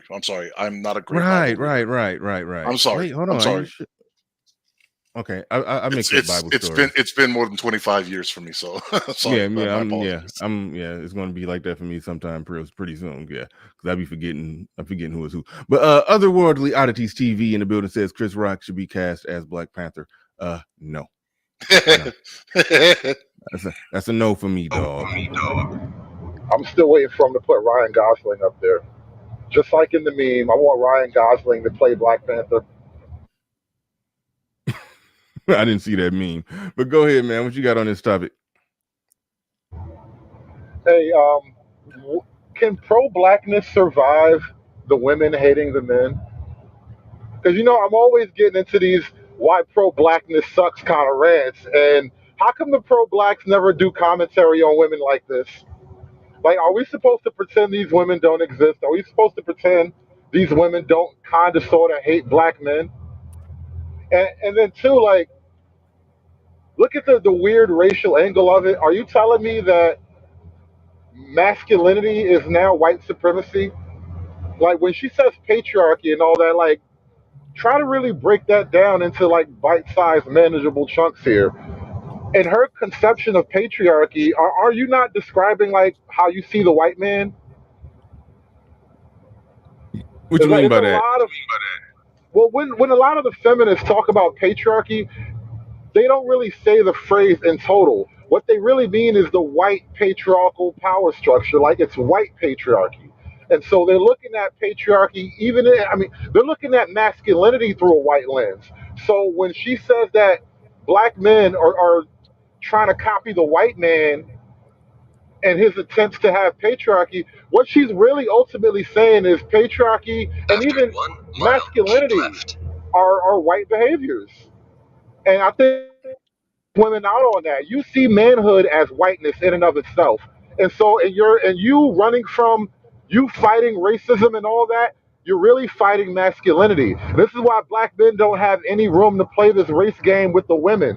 It's one thing to have these kind of conversations amongst ourselves, but we gave women this race game and they've took it and run wild with it. It's like the Frankenstein monster has to always turn against his maker and then run wild across the countryside until the villagers put him down. And we're watching that right now. This racial ideology has turned the women into like this bizarre Frankenstein monster, and now they're just running across the village, running amok. Damn, good stuff. You definitely, definitely painted a picture on that one. That was interesting. That was good. Fisher turned Hunter in the building says Aldous Hodge should have been the new T'Challa. I'm late. I don't even know who you're talking about. I probably okay, I don't even know who you're talking about. He's the lead from yeah. Yes. That was a perfect cast. He even damn near looked like him. And he got that type of look, like he looked like he, yeah. I can't even describe it. It's just a certain factor. You look like a nigga from Wakanda. Just say it out loud. You look like a nigga from Wakanda. Yeah. He looked like a nigga from Wakanda. Yes. Damn it. That would have been a perfect recast. It probably would have took me like 15, 20 minutes to get used to it. It probably would have legit took me, like, the fact that he exists, such a perfect recast who, like they got like almost like the same head shape, facial bone structure, body build, and everything. They the same damn person. They are the same damn person. Ain't no way in hell they should. The fact that they didn't get somebody like him, furthermore, makes the point that they were like, we can feminize this thing even more. That's clear. That is clear. Ruckus Buck in the building says she feels that Black culture is matriarchal in nature and that Black men are copying white men. However, that is not true.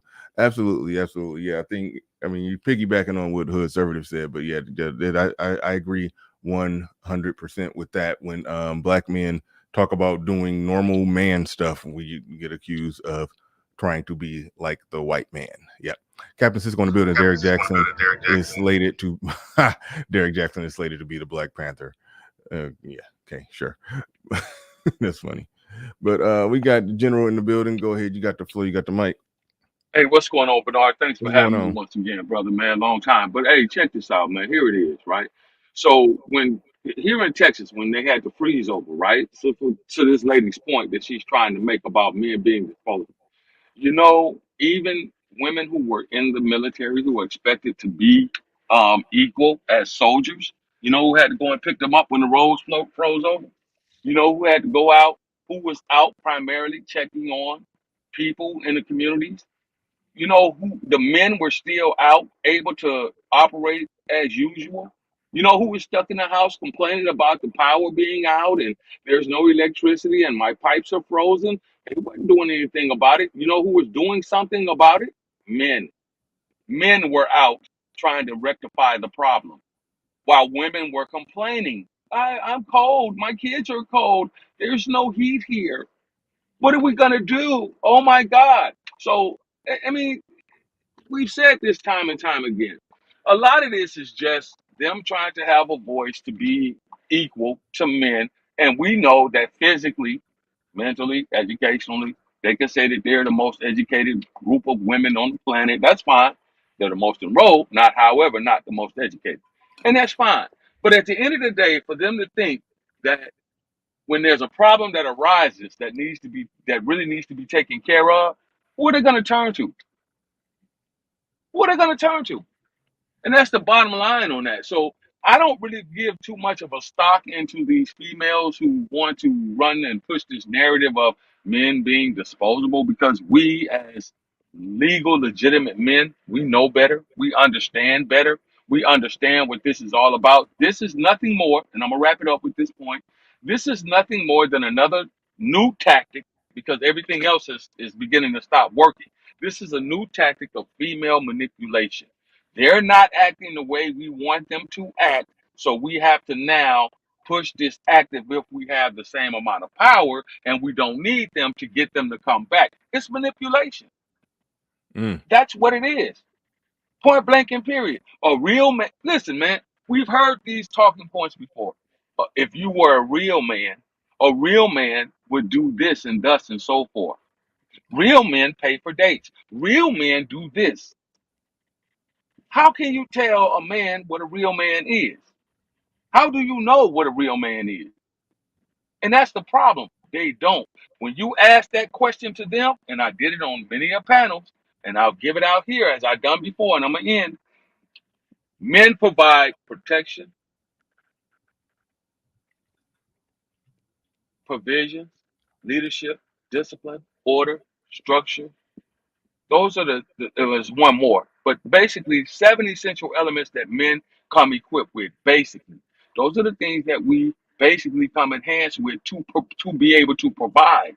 Right now, when you ask them, what are the 7 equal but opposite things that a woman is supposed to provide in the scopes of a relationship, they can't tell you because they don't know what a real woman is, what a real woman should do, how a real woman should act, what she should be. They don't know. 7 things, General. I think that's a lot. I Well, don't I think they just can do gave 7 things. Well, I was just giving the 7 basic elements. There are more. It's a lot of nuance in there, but I just gave 7 basic elements of when you look at it on the surface level of what men come prepared to offer. Real men worth their salt, come prepared to offer. However, come a pause on the flip side of that, real women come prepared to offer 7 equal basic things of their own, whether it be the domestic side, whether it be the raising and rearing of kids, whether it be the cooking and the cleaning, whether it be assisting the man and doing what he needs to do in order for the family unit as a whole to survive. See, that's the problem. Real men operate as a unit. We look at it as my wife, my house, my children, our life. Women look at it as my kids, my house, my money, my this is always separated when it comes to them. You understand what I'm saying? Mm-hmm. And this Yeah. and this is just not me running my mouth. This is about I've been dealing with black women for since I was 14 years old in one shape, form, fashion, or another. Dating them, working with them, having sex with them, marrying them, divorcing them, you name it. I've done it across the spectrum. So I do have a little insight as opposed to what's happening in the modern day society between men and women, and particularly black men and women generally, black men and women in particular. That's where we are in this society. Women are trying to But use another tactic of manipulation to get what they want, not what they need, what they want. Go ahead, brother. but the general, I distinctly remember many women arguing and nagging and telling myself, Bernard, and many of the people on the panel and listening to us right now, arguing and nagging and telling us how much peace they can bring us while arguing and nagging. Right. But see, here's the thing about the peace that they bring, right? The peace that they bring is from a selfish perspective. It's only the peace for them, not peace for you. As long as you're operating in the scope of doing what they want to have done, the way they want it to have done, buying, giving, taking, and sacrificing, then it's peaceful. But the minute you say, no, I'm not going to go for that, we're not going that way, we're not going to do that, this is how we're going to do things, this is where we're going to go, then it turns into arguing, nagging, complaining. There was a chick No, that came up and well, she well, said, "When I get married, the man that I marry, he's gonna have to do the dishes because I don't do the dishes. He's gonna have to take the trash out. He's gonna have to do all of this shit." When the question was asked to her, "What do you bring then? What's the purpose of him having you in his life?" She had no answer. well, She no, had no answer. my reference is that Go ahead, bro. they're arguing and nagging before you marry them to tell you how much peace that they bring to your life, but how much peace does arguing and nagging bring? That was a joke. Mm-hmm. We got it. We got it. Anybody, if I'm you still hold on, waiting hold on a second. Hold on, I got you in a second, Hood Conservative. If you're new here, subscribe. If you're new here, subscribe. I appreciate all the new subscribers. It's been growing a little bit, been growing just a little bit. So I appreciate all the new people in the building. If you're new here, hit that subscribe button. Sun is Hot Rod in the building says, I would have said John David Washington for the role. No, nah. That would have been a miscase. I couldn't go with that one. There's a certain level of athleticism that I'm not sure that he has that. But anyway, John David Washington for the role of T'Challa, but he's too short. T'Challa is 6 feet. John is like five. Is like what did I say? 5'7". Yeah. I don't think that would have. Yeah, I don't think that would have went. I don't think that would have went at all. But thank you for the super chat. Appreciate that. We are. Well, go ahead, Hood Conservative. Yeah, I'm still kind of tripping off the 7 things because I'm thinking about the previous part of the conversation where we were sort of you were talking about the video and how the way she describes men as just being baby makers is really the women's role through history, and I'm trying to figure out how do we go from there to 7 whole things. I'm like, no. We only need you for like 4 or 5 things max, and you can't even do that. 7 is a lot, bro. 7 is asking for way too much. Well, that's what I mean, conservative. When since we're talking about this whole equality among men and women, that's the perspective in which I'm coming from this from. So that's the reason why I say when you ask them just to give 7, even 5, even 4, the first word that comes out of their mouth 95% of the time is what? I'm a nurturer. That's the first thing they come up with, and then after that it goes into, well, I'm funny, and then after that it goes into nothing tangible, nothing where it says, okay, you are worthy of me bearing my soul, bearing the burden of taking care of you financially, physically, mentally. What else do you bring in order for me to bend the knee and put all of that weight on my back? I got to pay the light bill, the water bill, the mortgage, car notes, insurance, cell phone bills. I got to provide medical, dental care for you, life insurance for you. I have to do all of these things as a man. Now that's in addition to the 7 basic principles that I talked about. So what on the flip side of that do I get Right, for that's all way of that? more than 7.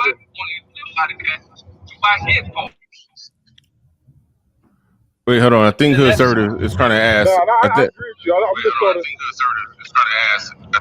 Yeah, no, I would say one that's way more than 7. So we're in agreement about there. It's going to be inherently imbalanced, right? Even under ideal situations with a man and a woman, he is going to be doing more to keep the relationship afloat than she is. And that's okay because the few things I want you to do are fucking critical. There are 5 things, maybe. Yeah, I got to do 12 things and you only got to do 5, but these 5 things are important. And also, I need you to be a little bit quiet while you're doing it. Like, don't give me a headache while you're doing those 5 things. Like, we got to add, quiet. We got to add 6 to that. Be quiet too. Shut up while you're talking. Yeah. What value does nurturing have to a 40-year-old single man with no kids if she's 35? Yeah. But that's what I'm saying. So when they talk about women are powerful and we can do thus and so forth just like a man can, but when it boils down to it, you may be able to, but at the end of the day, are you willing to do it from an unselfish point of view? And they're not generally. Yeah, and They're also not. too with the nurturing piece, like the same women that are calling themselves nurturers aborted 19 million kids, by the way. So like I don't subscribe to the idea that they're nurturers. You know what I'm saying? But let me just hop in here because I'm gonna get in and get out. It seems like with this young lady here, when we speak about the casualties, she's obviously gonna be one of them. But if you juxtapose her to maybe like a Lolo Jones, I don't know if any of you all saw that story of Lolo Jones. She's 40. She's trying to have kids. She hasn't got her husband. She's a virgin. You know what I'm saying? I haven't heard Lolo Jones ever speak ill of men, black men specifically. I haven't really heard her be on any gender trip. She seems pretty cordial, kind. You know what I mean?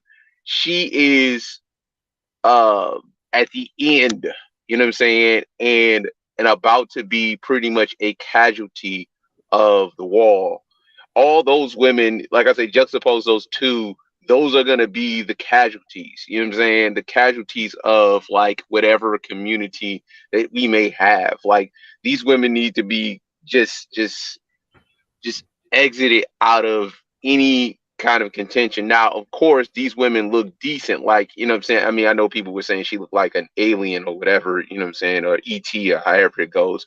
But again, you have to think about, we just had the Swim Thick 2022 in Houston, whereas guys were in the pool with orca whales and hippopotami and rhinoceri.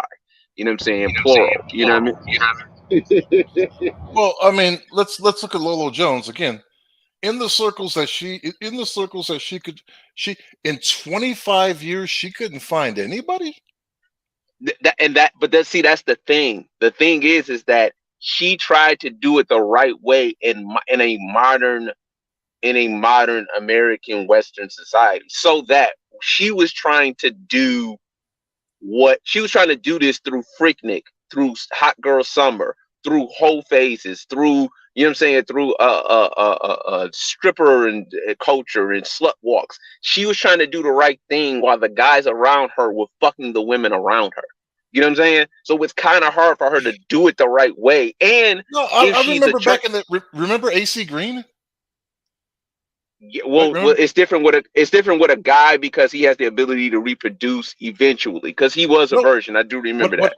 What I'm saying is, in the circles that she frequents, right, as a quote unquote religious girl, right?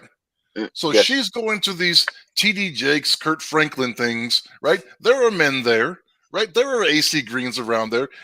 Like not every male athlete is just a seed slinging maniac.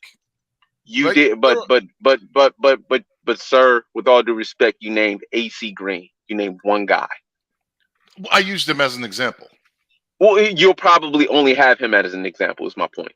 Well, we'll probably only have Lolo Jones as an example of Lolo Jones. Like, just I went out for a second. Time out. I went out for a second. What are y'all talking about? What's going on with AC Green and somebody named Lolo Jones? What's going on?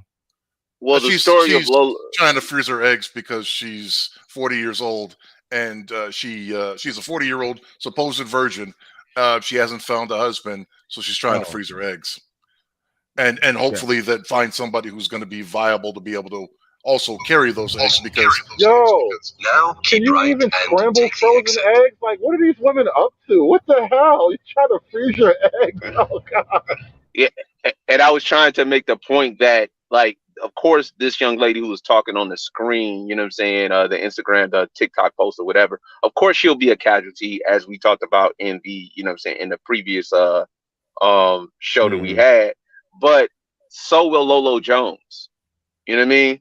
So is Lolo. Lolo Jones is actually going to be a casualty as well. Some of the supposed good ones will be casualties. And that's like, it's hilarious because she's not even, I mean, like I said, I've never heard her speak poorly about black men. I don't think that she's like a staunch feminist. I mean, like, it's kind of hard to say not a feminist in, 2022, because it seems like all of them are. But like, she doesn't seem to be a horribly intolerable woman. It's just that she just tried to do it the right way in modern society and lost. I wonder if the results speak for themselves, meaning if she were truly that good, she would have been snatched up already. Ding, ding. Yeah. I think it's hard. Let people off the hook that way. Yeah, it's hard for me to put my finger on something like that, but I tend to believe that it's probably, and I hate to even just throw this term out there, but it's something probably odd or weird, or, I mean, okay, there's a such thing as a woman, being a virgin into her 30s. She probably got some feminist ideals, but even if you take all that away, it's still probably just something not okay. I don't know nothing about this Lolo Jones person. I'm just taking her off the table.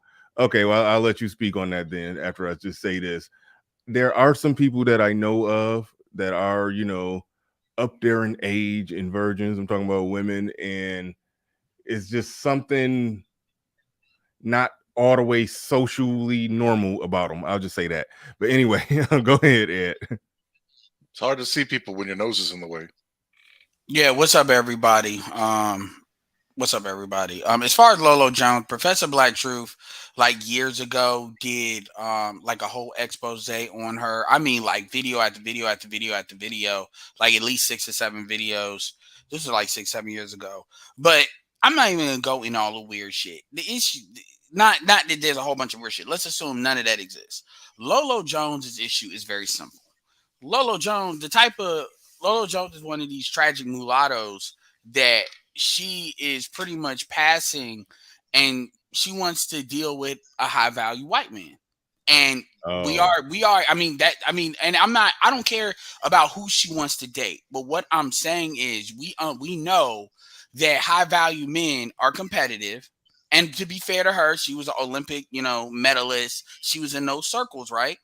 But she dealt with the same thing that Tommy Lauren. Tommy Lauren hasn't dealt with that, but what Tommy Lauren was complaining about.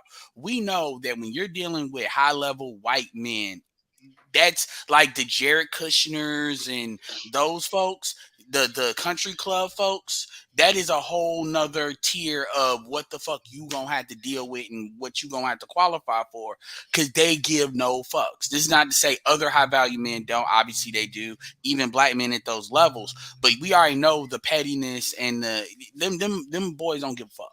They don't. And so the thing about Lolo is it's kind of like if you're sitting here saying, remember what Kevin Samuels used to say, you're this, you're that, and you think that I'm gonna give to you for free what you gave to somebody else. We know Lolo didn't do that. But when you get to a certain age, they're like, you're over 30. You really think that I'm about to try hard for you? Like, you're attractive, but you ain't you ain't no dime. You just another chick. And she don't see herself that way. And so when you're in these circles, it's kind of like, to bring in a black person context, even though this doesn't completely match, it's like Jamel Hill, where Jamel Hill is surrounded by all of these black men that are NBA players, but she does not qualify. Obviously, Lolo Jones is more attractive, but it's the same thing in that tier. And that's what it is. And even till this day, the older she gets, she still thinks, because I'm a Christian, because I'm this, because I'm that. And it is kind of it's kind of like how a lot of people will say incels are people that are socially awkward thing, where they want to play on the numbers and not understand you still kind of got to get in here and get in the mix. That's really the long and short of it. And I mean, she's 38, 39. I mean, it was over for her at 35 at that tier. If she was smart, she would step down. She still wants 30 and 40, and she's not willing to accept 50, which may accept her. Yeah, she don't want to. And here's the thing: she don't want a 6-figure dude. She don't want a doctor. She want a Doctor Strange surgeon. That's like the lowest she'll go. What she want is she wants somebody that's got that what BGS would call 100 octane. They got that fame with them too, or they're rich. She's never said that, but you can tell, because it's like, why doesn't this match up? You already know people have submitted their bid. They're probably 6-figure folks. That what it is she don't qualify for the stock price. She wants stock price. She's not getting the end. That's on you, because she could have got out the game. End of story. Mm-hmm. Yeah, I'm sure she had at least 50 if you recall. Yeah. Mm-hmm. Yeah, if you recall, when she was in the Olympics, they touted her as, I think she came right after Marion Jones, and they touted her as the next face of, track and field, for the women. And what was so crazy about it is that there were 2 women who finished ahead of her. She ended up finishing 4th in like 100. You know what I mean? And they were claiming colorism, that they put her ahead of everybody because she was light skinned. You know what I mean? So she was doing all the shows, all the interviews, and the other women that were on the team were not necessarily getting these interviews. They weren't necessarily getting, the FaceTime. You know what I'm saying? And so you're right. She has been in the public eye the whole time. She's been in the public eye the whole time, and never once did she think, well, maybe I need to, settle this on down, and kind of like, so you're probably right in the sense that she wants 100 octane, but she doesn't really qualify for 100 octane, especially not at the age of 39. Yeah, she's gonna be 40. To be fair, that was before Marion Jones fixed her teeth. Well, I mean, thing is, women can talk that colorism bullshit. That is true in that sense, but here's the problem. It's just like with Serena Williams and Maria Sharapova. There is an cut the bullshit. Motherfuckers grow the fuck up. you know, and even though this doesn't work really with men, because white dudes will buy, you know, shit from black dudes, you know, as far as sponsorships and stuff, but even still, but grow the fuck up. These like these high end people with these Gucci, all these other stuff, they're gonna buy from people that look like them, especially when you're dealing in Europe. Grow your ass up. If anything, get your ass in Africa and basically get their money up so you can sell shit to them. That Well, is what that is. I'm sorry. That's the world you Edward, guys live in. in the spirit of growing up, I think there's another conversation that should be had, honestly. And the pro-blacks try to do it, but they do it in a very insulting, demeaning way to the black man. What are we gonna do with all these leftover women? Like it's becoming a problem. Everywhere you go, you trip over a leftover broad now. We got to do something about this. Well, I don't give a fuck. Hold on. The pro black answer is wife them up, or they that for you to do it. Yeah, I'm about to fuck all that up. Right? Hold on. I'm about to fuck all that up. Hold on. Wait, conservative. You got a bad echo. I'm be muting you up from time to time. Yeah, I'm about to fuck all that up. Invest in batteries. BGS just gave us a great gift. For any of y'all that's on I'm conservative, but all y'all that's we're on that side of the fence and it's on that don't settle fence. Basically, if you want to know the real reason as to how Blackistan was born, for the you didn't know crowd, which goes completely against why you should, by the way, wipe these folks up. He just dropped a video that's like an hour long. It seems like one of these like deep dives, but man, it's very entertaining because it literally proves that the folks like your academics, your policy makers, these are the people that know more than anybody. We just niggas on YouTube. They know more than anybody, males and females, black and white. They knew every day of every month of every year, and they put things in place in order to they put shit in place in order to counter that consistent narrative of what certain people are trying to say would really fix the issue. And they came up with like 8, 9, 10 stuff. And some of this stuff was way before even the crack era. And so you like, wow. And this is out of a book. This is out of like, it's an article written by a liberal, right? So this is a liberal writing this. So it ain't it's a conservative saying it. So y'all need to check it out because it will, whatever you think, you gonna think it a hell of a lot harder. That's why y'all will not be disappointed. But Lolo Jones, she priced herself out the market. That's on her. Shout out to Simone Biles, a sister that definitely put her, knew where she was, knew where she stood, knew what she had, and basically did the Adele thing and ran and secured the dude that she got NFL player and is living happy. Shout out to her. Because, Simone is not ugly, but she's not like, you wouldn't put her in your top 10. You wouldn't. But she knew and she went and got what she wanted and she's happy. If people, and she did it in a feminine way too, not in some nigga get on you, I'm gonna get on my knees. So there are examples of women doing what they need to do in order to secure what they want when they are seizing those opportunities. So no, I have no feelings for another tragic mulatto, just like Doja Cat, who's another, overrated tragic mulatto. Ed reminded me of something right there. You had that that chick that was talking to, I guess, what is his name? Stefan or Steph Cole? Is that Steph is Cold or is it the same guy? Oh yeah, Steph is Cole. You're talking about the chick. Yeah, I know the video clip that Bernard had right here. That one. Are you talking about the Stefan Labassiere, the chick? Whichever one he is. Yeah. So, but the chick, she had said that I couldn't even contemplate ever having sex with anybody who I didn't find attractive. I'm like, you do understand that's a new proposition, right? Like plenty of women before 1985 had plenty of sex with men that they didn't find attractive because security, the availability, locality, availability. Look, all the attractive men are married. If I want to have a husband and kids, well, I guess it's going to have to be Leron. They did it back then because we were in a actual real patriarchy back then. In a real patriarchy, women don't have those kind of options. I'm saying like 1985. I'm not gonna get into that argument, but the black community was never a quote unquote real patriarchy. But that's a different story. No, I'm just saying in general.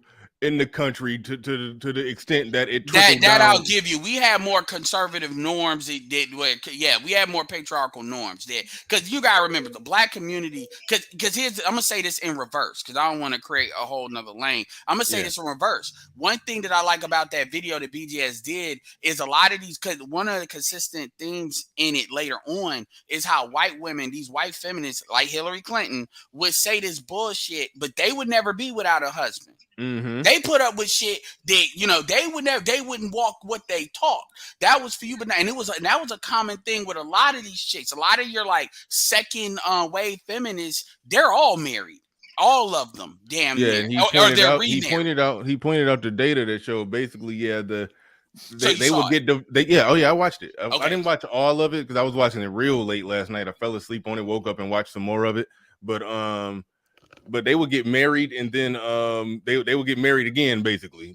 Like if they got married and even if they ended up getting divorced, they would get married again. But they still talk that talk, but they stayed married. They stayed married. And so absolutely. So the thing is, even going into what you were talking about, even when they were talking about teen pregnancy, they were saying out of wedlock teen pregnancy was the issue. So these norms that the patriarchal norms are there. Now here's what I want to say in reverse. By them not solving that problem, a lot of shit. Remember what a lot of folks will say: if you don't deal with the Negroes and that culture, that will spill over. They didn't know how it would, but it would. Hip hop, the crack, all these things today are spilling over to where these numbers in white communities have risen to the point where they're alarmed by them because that separation wasn't there. And so if you were going to integrate, you really needed to integrate. This is what you get for basically selling black men out. By you selling black men out, you created these cultures of all of the street nigga stuff that was born out of being, we're talking about back in the day. We're not talking about now being pushed out of business and stuff. So niggas in the underground economies. And now you have a culture that pretty much pushes to that. Here's the problem. That culture is right up in the same culture you're in. So no matter how much, I was talking about gentrification before, whatever you do in the social entertainment, other environment other than physical, your white boys are buying all this rap music. They're buying, your women want to fuck these black. This is what a lot of the red pill white guys don't really want to accept. They try to act like, this is stuff. This is as a result of a lot of folks not dealing with that and not being, they're short-term minded. Sometimes short-term competitive wins lead to longer-term outcomes. If you lesser outcome, you don't know what you're talking about. So it's a lot of stuff you can draw from that. As far as this conversation about this dumb female, all I got to say is you're in 2022. I want you to understand this. Hold on, Ed, real quick before you go in, because I did want to hear your take on that chick. But let me get these super chats out the way before you go on that. Dane C in the building said Will Smith's flat should be the new Black Panther. I don't even know what you mean by that, but thank you for the super chat. Appreciate that. Let's see where we at. I think I read that one already. Read that one. Charles Merchant in the building. He says no man is grooming a 40-year-old. He's talking to the talking about the Lolo Jones chick. No man is grooming a 40-year-old virgin female. She is already set in her ways. And remember, she's on the white side. So 30 is 40 in white land. Especially when you got money. Dane C in the building says Lolo showed her nasty side on Celeb Big Brother. Know nothing about that, but thank you for the super chat. Appreciate that. It looks like Judge remember that. With Kenneth Williams in the building with a $5 super sticker to appreciate that. Freeman's Journal in the building says leftover women are going to be warehoused like sardines in a can. I'll be building nursing homes for them. You're a good one. You're a better one than me. But we laugh, but they're a political problem because they're going to try to get money. That is true. They're going to try to get more money out of more motherfuckers. And they get it. And they will get it. Christian Hutchison in the building says all leftover women, they can be married guys, contract side chicks. Oh, okay. They can be married guys, contract side chicks. I can afford two at $1,500 a month, accepting adjustable 6s and 8s. I'm not greedy. That's just a joke, yeah. Shout out probably to Christian. The affords is probably not a joke, but probably a joke. Oh no, he can afford it. He can afford it. Right. Shout out to Christian Hutchinson, and also shout out to Path Ed. They don't care. Move on. Just do you. I hate when people do that. That's just an automatic Yeah, conversation topic derailment. Is not. Yeah. Anyway. Yeah. Um. Do you guys that's what my do man. you That's guys what my man tried to do the last time. Yeah, Yeah. Yeah. Yeah. it's about like, cause I don't know why you niggas take this shit personal. This is just information. Take it or leave it. I Yeah. mean, I don't get that. Yeah. It's like they don't realize that these YouTube channels are YouTube channels that cover topics. Like we're covering a topic that just move on, man. Like what the fuck you talking about? We're discussing a topic. D Scott hurricane attacks and Lolo ain't gonna age No, well. she's not. She's not on that side of the mulatto divide. But yeah, I think she'll do all right. I think she'll do as well as You can look what's at her her name? right That now. what's that? What's her name? Ross.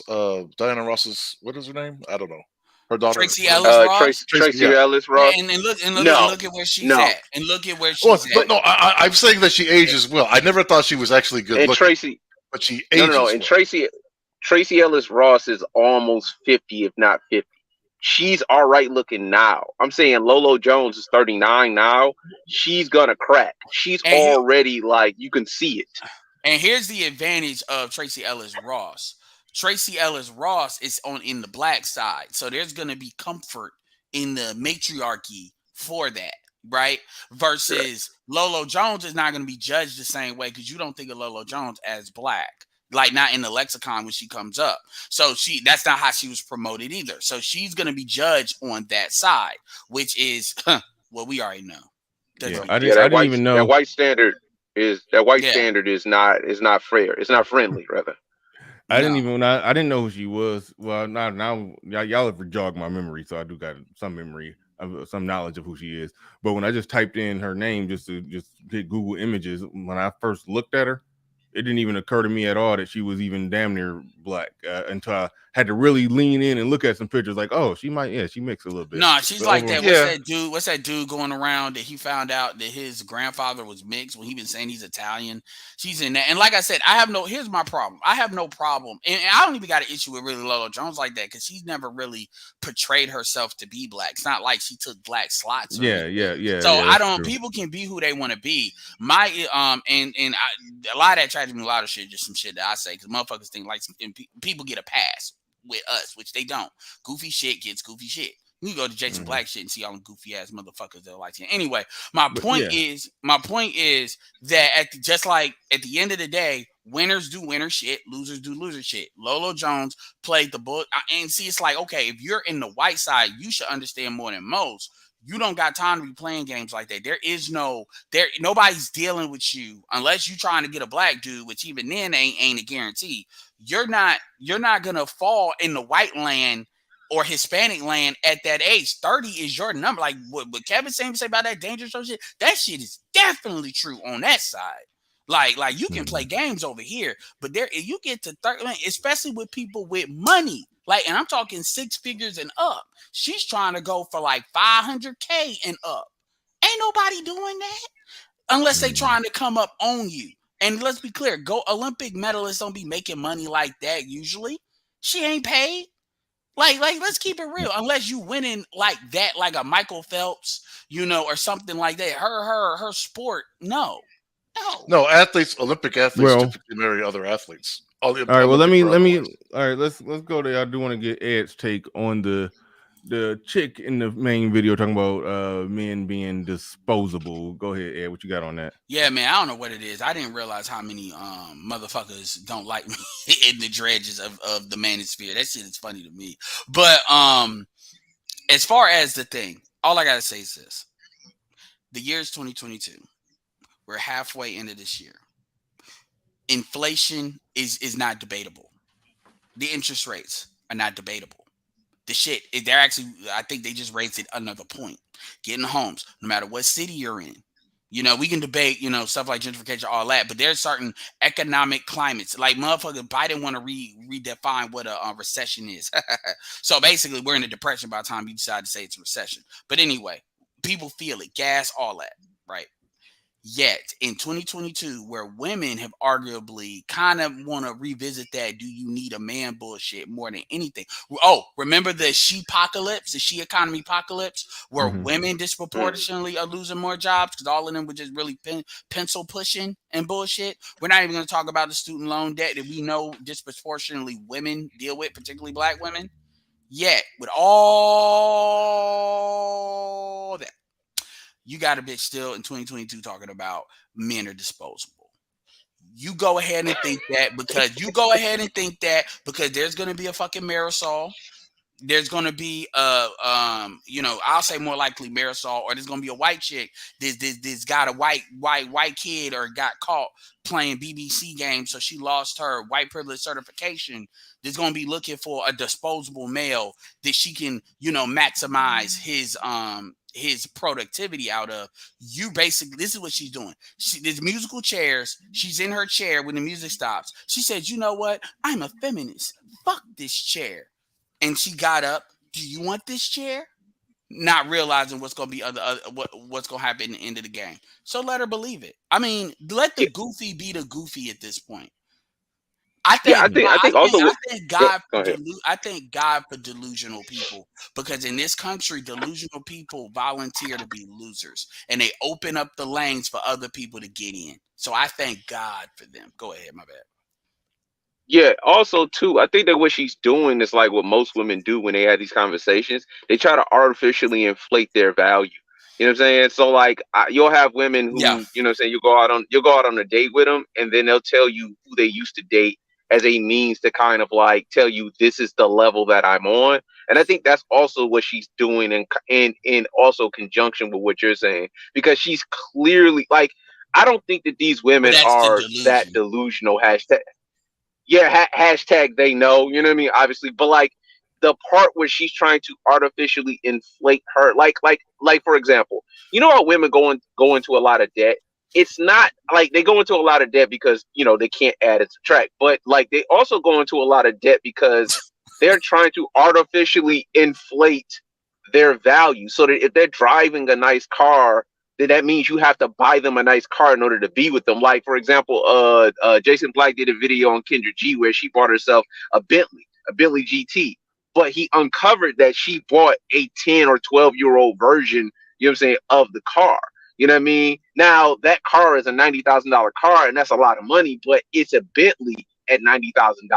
What she's trying to do is put out there that this is what it takes to be with me, even though I'm not going to buy the 2022 version, obviously, because she doesn't have that kind of money. Well, but remember, she said she's with a nigga now. I bet you that nigga ain't get her no fucking car. You ain't seen her with a new fucking car, have you? Go ahead.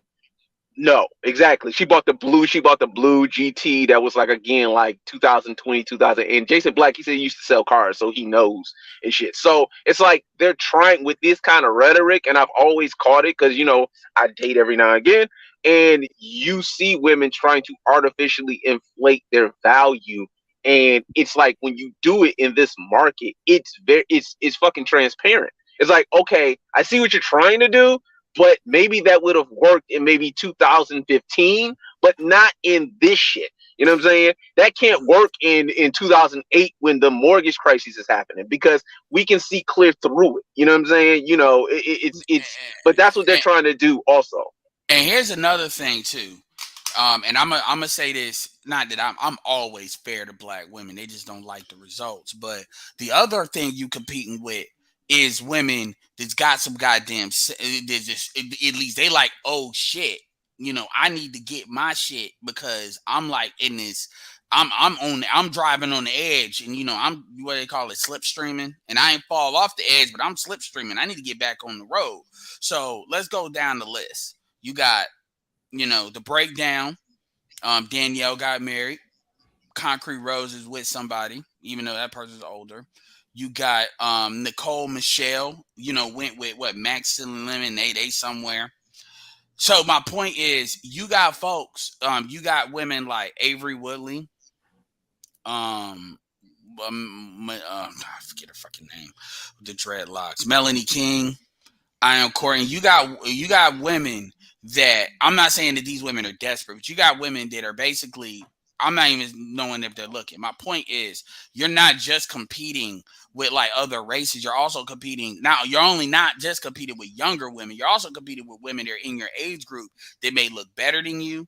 They may have one kid or been divorced or whatever, and then they know what situation they in, and they want to get a deal. It's like they don't want to compromise, but if they get something that's within like 80% or 90% of what they want, they like, okay, so you also, it's kind of like when you bid on a house and you find a house you want. So it's like, okay, I'm going to bid 10-15% over asking price because it's got everything I want.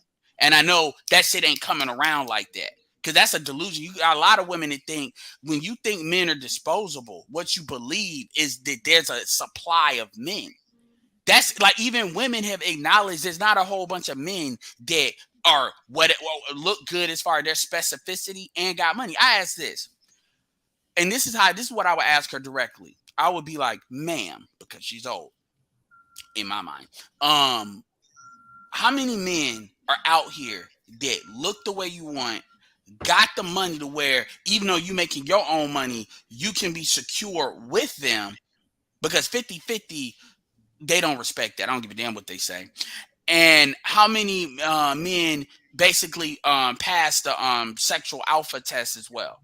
How many dudes do y'all really got that's hitting all three of those that y'all got access to?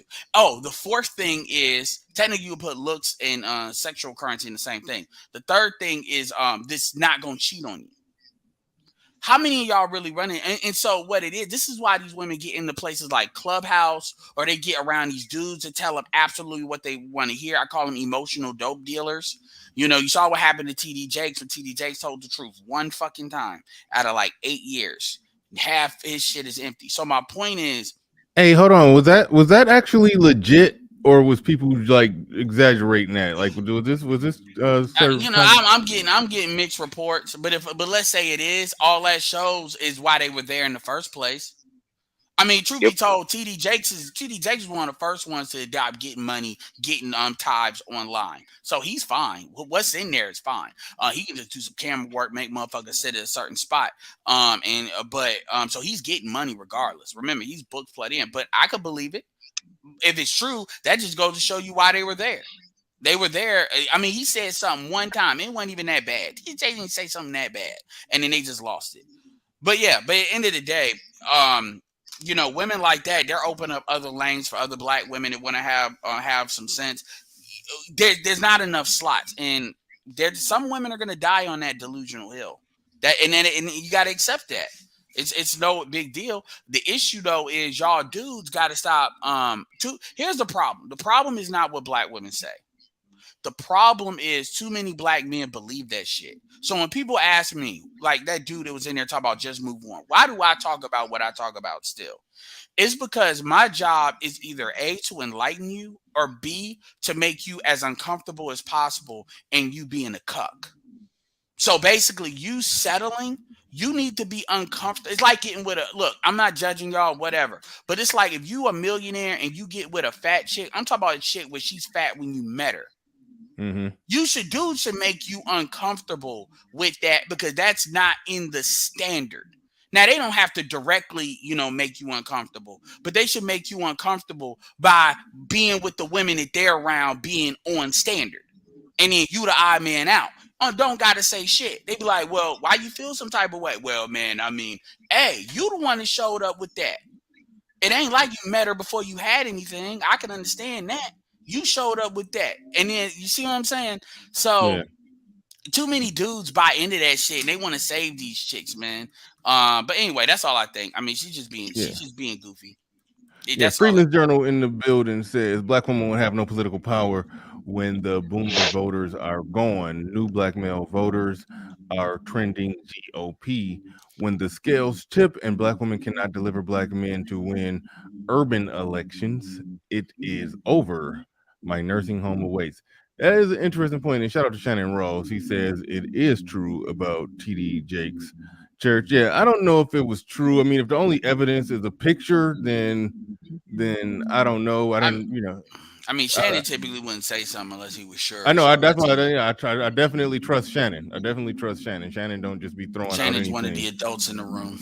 Yeah, no doubt about that. No doubt about that. But all right, let's see. Something can be said about the overall disposability of men. Put it like this: men have always been disposable, when but they were putting it on the line. They were putting it on the line for worthy women and also children. Shannon said they came back the second week. Like the week after that, they came back because they got to get that emotional dope. So I could believe that too. And then the things he said before what he said, and the things he said since he said what he said, have been consistent with his message for the last 8 or 10 years. So it's like he Did said she that just one get thing, 9 years? and then he went. I didn't mean to cut you off, but because I know Yeah. they said they were looking to get Brittany Griner 9 years. Yeah, we need to go ahead and make Brittany Griner honorary black man. She gets my vote. She had to pay child support because she got cheated on. Her Gloria Hope cheated on her with a dude. She just got locked up, on some bullshit For with some possession. weed. For Yeah, possession. we gotta make her on because them LGBT motherfuckers don't give a fuck about her, nor do black women clearly. So you get my vote. Right. Yeah. They don't even So watch the WNBA. It was just the following. Oh, my bad. I can hear y'all, but I can hear y'all better if my headsets was on. But yeah, you saying it's just you got that Mr. Let Go look. Like, what the fuck are you talking about? Like Mr. Let Go always had this perpetual, what the fuck, dude? What are you talking about? Look, I'm like, nigga, stop, man. Yeah. He said it was just the following week. Only they came back the second week. That sermon was all the way back on Father's Day. So it was like they must have heard it and they think nothing of it.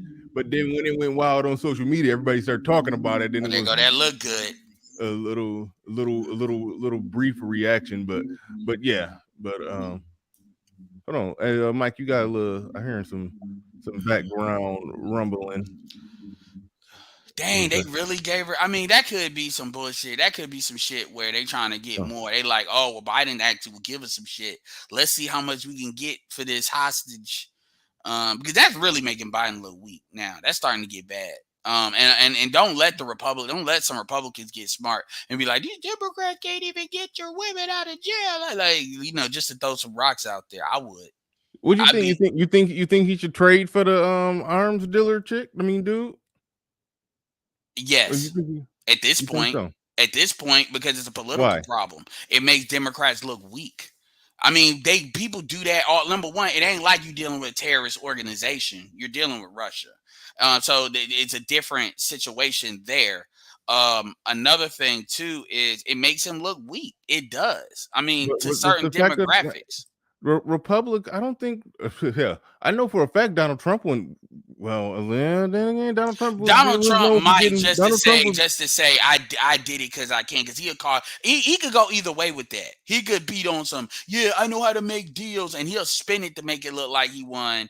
Versus, my relationship with Putin. But even still, he's in the best position. Him or DeSantis just got to throw rock. They ain't got to do shit. But they got to throw rocks, and say, look, Biden, because at the end of the day, she's a high profile person. Like, it's not, I mean, and at first you didn't know. Now it's starting to be more and more of a thing. Where Biden fucked up is when he let it out the bag. He was actually putting real effort into trying to get her out. So now you can't say you just not trying because it's not important. Now it's on some, you ain't gonna do it. And this ain't like this is a brother. This is a LGBT black person. So black woman. So that, and then she's a WNBA person. So that just goes, I mean, it could go either way. I'm not. Damn, she was facing up to 10 years. Prosecutor asked for 9.5 years. She got 9 years. Russia basically saying, Russia's a patriarchy. You ain't in here. Yeah. Shit. And you already know they don't like LGBT folks like that anyway over there. Yeah. So that's another thing. We got Jay Lion Menelik in the building. Go ahead. You got the floor. You got the mic. What you got on this? Yeah, I was seeing the video, and you can see the alt disrespect, and I think that just hearing that with the chick was saying was some of it was not true.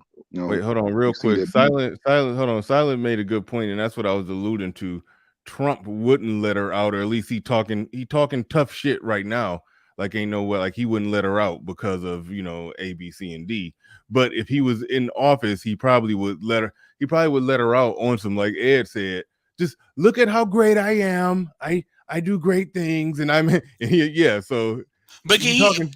he could have Yeah, it both ways, because on yeah, the other, he could still call Biden weak because that ain't his demographic. But yeah. Biden is hers.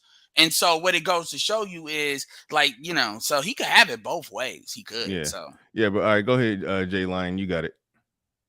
Yeah, dudes have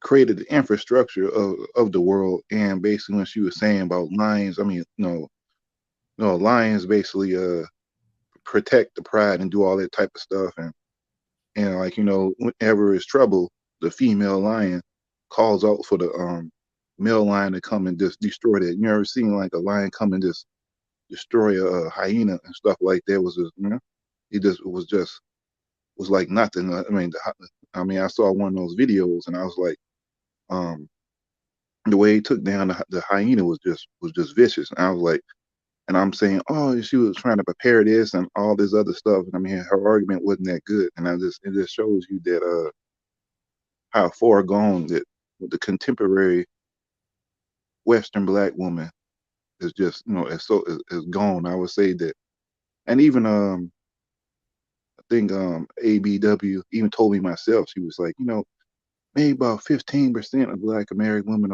are white material, huh? And that was ABW that told me myself, and it just shows you that basically the outright disrespect and the war that has been put on black males, we call it the defiancy and disrespect, yeah. outright public disrespect.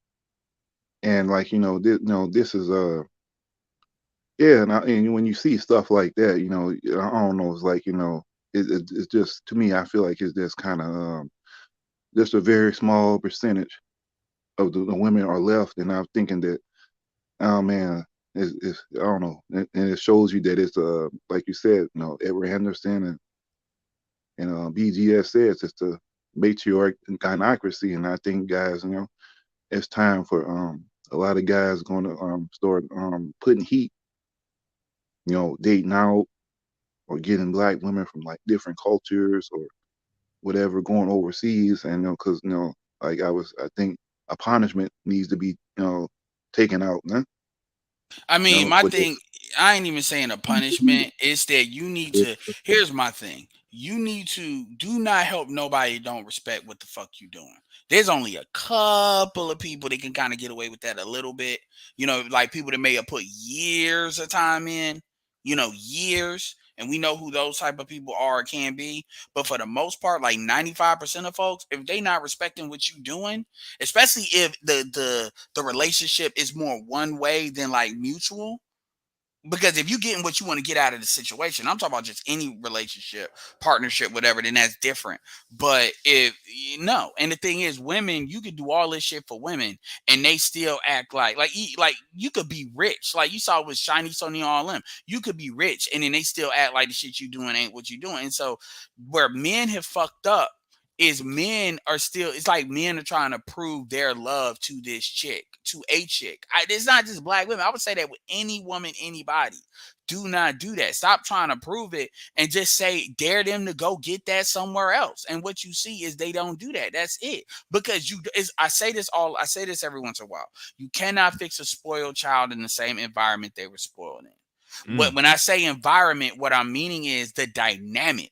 Somehow we believe that we're gonna, in the same dynamic, and I'm not even talking about leaving the country. I'm just talking about in how you choose to engage with somebody, that they're gonna all of a sudden find the light. Do you understand who does that? Women. Women do that when it's a dude they really like. And they start talking about, he got potential. He gonna get right. This dude can beat the shit out of them. and other dudes get involved as family members, and they will go back to that dude talking about it wasn't that big of a deal. Men literally act like women in that way, where it's like you can't move on. I don't give a fuck if you move on to another American black woman, because I keep telling y'all think I'm bullshitting.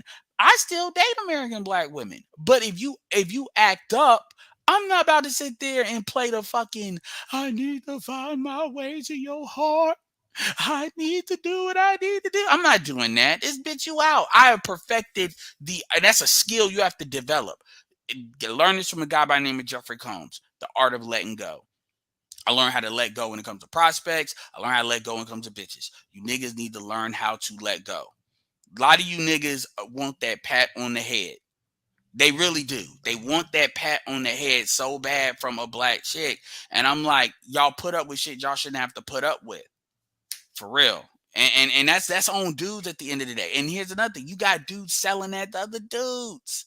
And the thing that kills me is you ain't even putting up with the shit you selling them to do.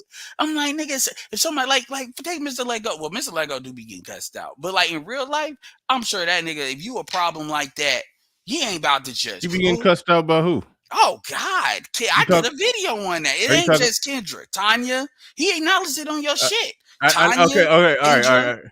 No, I thought you was talking about like women on his show or whatever. But yeah, not like every that. time I alluded to it subtly. I was like, yeah, I seen you talk with them. Well, then I was like, well, I saw them talk at you.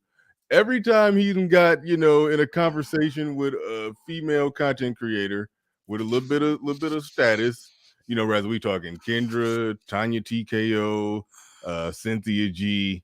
Man, he came off real docile. I'll just say that. No, it got to the point where I was cussing them out for him. When I made that video, but what made me mad in that video is I listened to the video he did later on. It was him and that dude, the main dude, and I call it hate table, but table 8, the dark skinned dude. That dude worse than Mr. Let Go isn't bad, but like if you look at it left or right, and let's say left is like the simp side of the game, that dude is left of Mr. Let Go. To the point where Mr. Let Go was basically being like you, basically calling him out on his shit. Like for real, like you got to see it. It was good. That nigga was saying some off the wall shit. I'm like, nigga, we know why you're saying it, because you're gonna get a good return on investment because he got that Derrick Jackson look. So he say that he getting but I was like, wow, you straight bullshitting. But the point is, on that show, he basically apologized. He apologized to Kendra. I apologize for telling you look good without weave. I'm like, that bitch look like a whole assistant principal. I'm dead ass serious. She looked like the chick that you seeing when the white man doesn't want to deal with the fucking dangerous mind ass niggas no more. I need you to talk to him, because if I talk to him, I'm gonna say something racist. So you go talk to him and you go hit him with a baseball bat. Go get him. I am shocked. Like after that, after the way she talked to him, he apologized to her after that you will conversation. Make me find that fucking clip so I can give it like to you. that. It's like awful. she talked to him real rough, and the thing is, like I started to do a reaction to it, but I be on code. I guess I didn't want to go at him. I do think she was kind of right on the merits that he was probably there, because his channel, he didn't have 150,000 subs at the time. Yeah, like so 12. he probably was there just to try to promote himself. So she was right on the merits. That's why I didn't do a reaction to it, because I ain't just like she wasn't on on Kevin Samuel shit. Exactly. But she was right on the merits, but the way she talked to him was just dead wrong and mad disrespectful. She could have just made that point real brief and then just moved on and got him off there. But she sat there and berated him for like 10-15 minutes. My thing is that is what people say Kevin used to do, and Kevin never did that. And the reality, that's why I meant what I said when I said that I am, happy he got 150. That I don't know, people, that is some bullshit. Because honestly, because I'm telling you, if you look at Kendra without her weave, you know why she has it.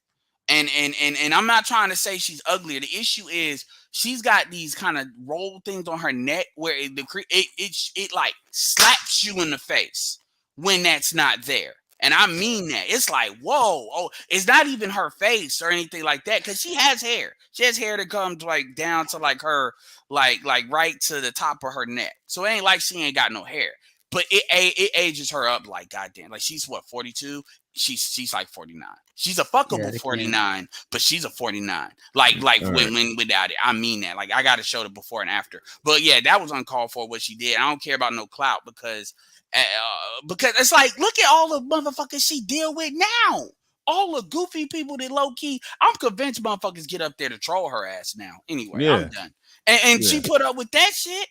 Anyway, you know, Pink Book Lessons is at 152 right now. I see why y'all niggas be getting mad. Some motherfuckers be popping up. Yeah. If they in a different algorithm, but doing similar content. Oh yeah. She's in that trendy. See, she's pulling from that trendy news. That news. Yeah, she's in that O'Shea or MTR type algorithm.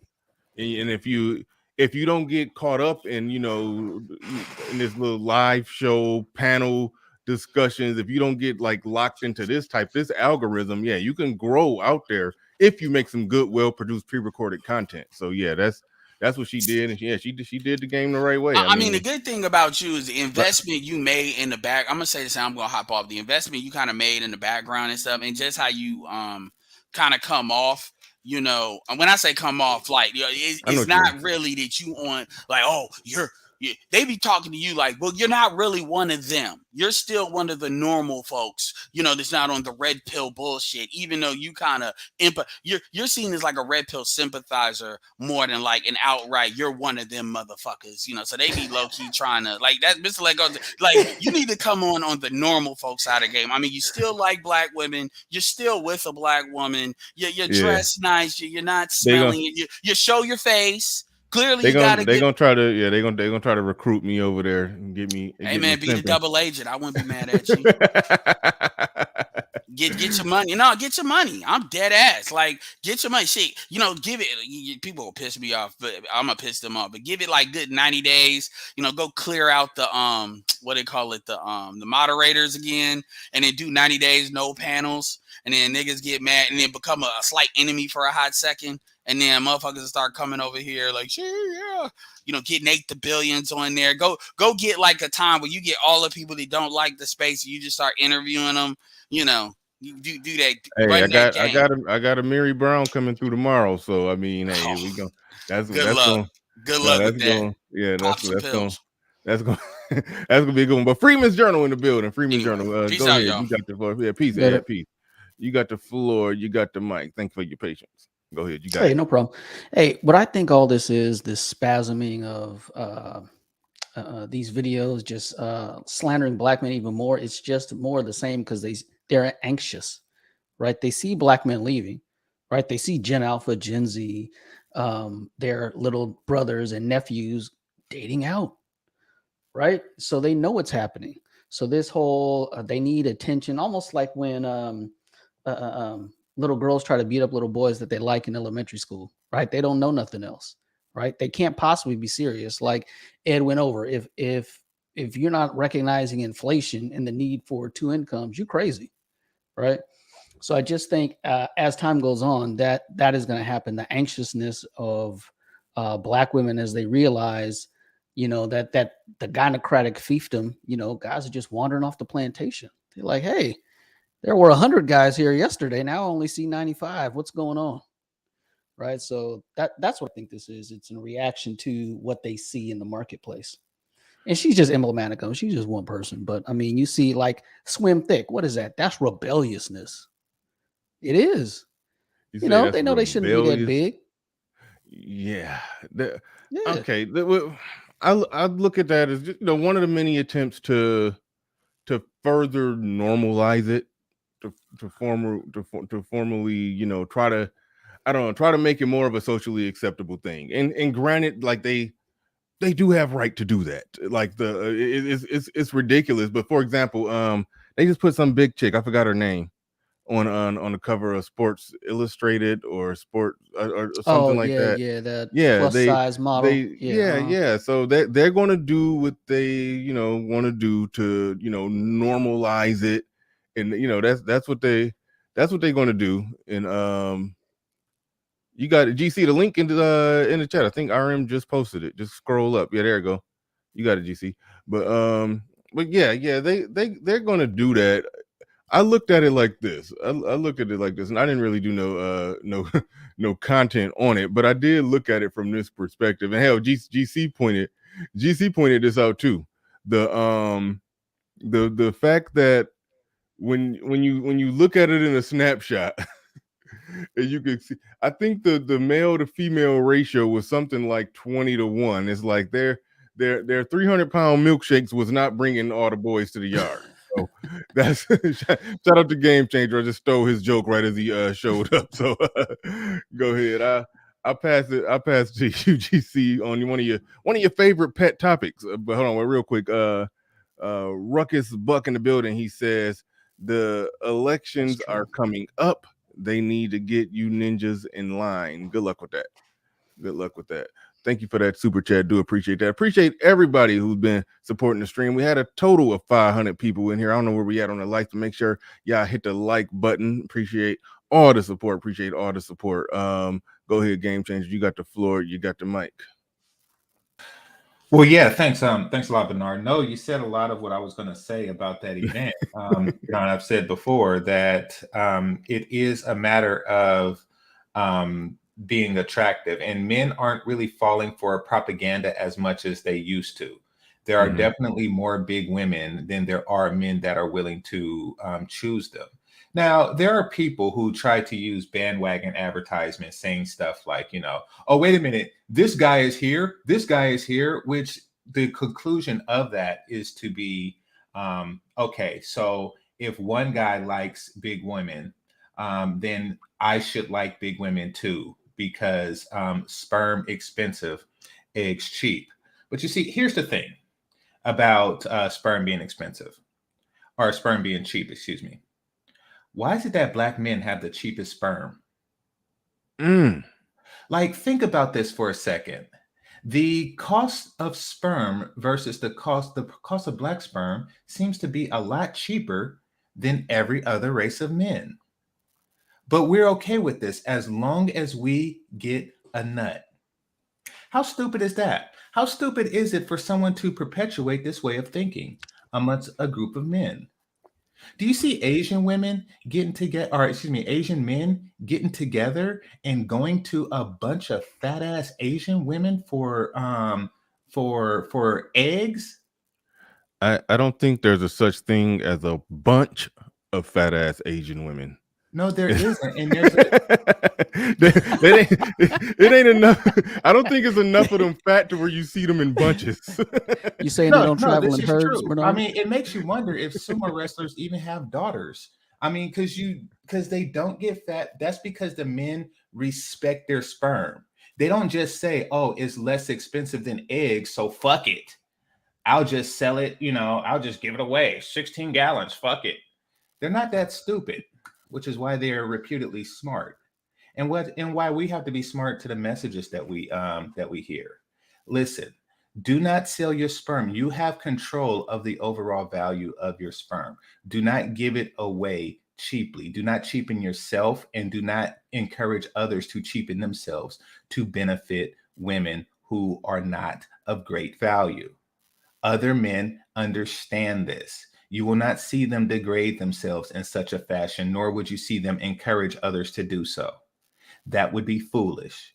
And then do not take the fact that one man chose to degrade himself in such a way and say, you see, that one did it. That one is stupid. That one spent, $80,000 on a Pinto. Should you say he did it? I should do it too. Somebody said that ain't no milkshake. It's just a tub of ice cream. Yeah, exactly. Just a tub of lard. Yeah, man, that's the programming, right? That's the conditioning. Exactly. So, and we're constantly being conditioned, even in this space. It's sick. Yeah, and that's why other black men should have standards. If you know some dude who's rolling around with that tub of ice cream, you're like, nah, man, I can't mess with you. No, you cannot come to the bar and hang out. You need to handle that over there. I personally don't. A black dude with an unruly wife or an unruly girlfriend, we don't kick it. Period. But her egg is so expensive. Yeah, well, it needs to stay on the shelf. Nah, I ain't doing it. Yep. Look like we got Lord Love Smith. That's a weird name, but welcome to the show. I think this is your first time coming up. I'm seeing you in the chat for a minute. I think this your first time coming up.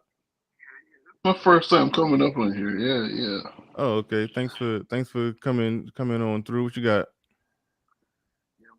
These old dudes, man, they just want, the young guys to suffer because they miss their shot in their youth. They're like, hey, don't worry about getting the best. Suffer and accept a baby mother, accept a fat broad.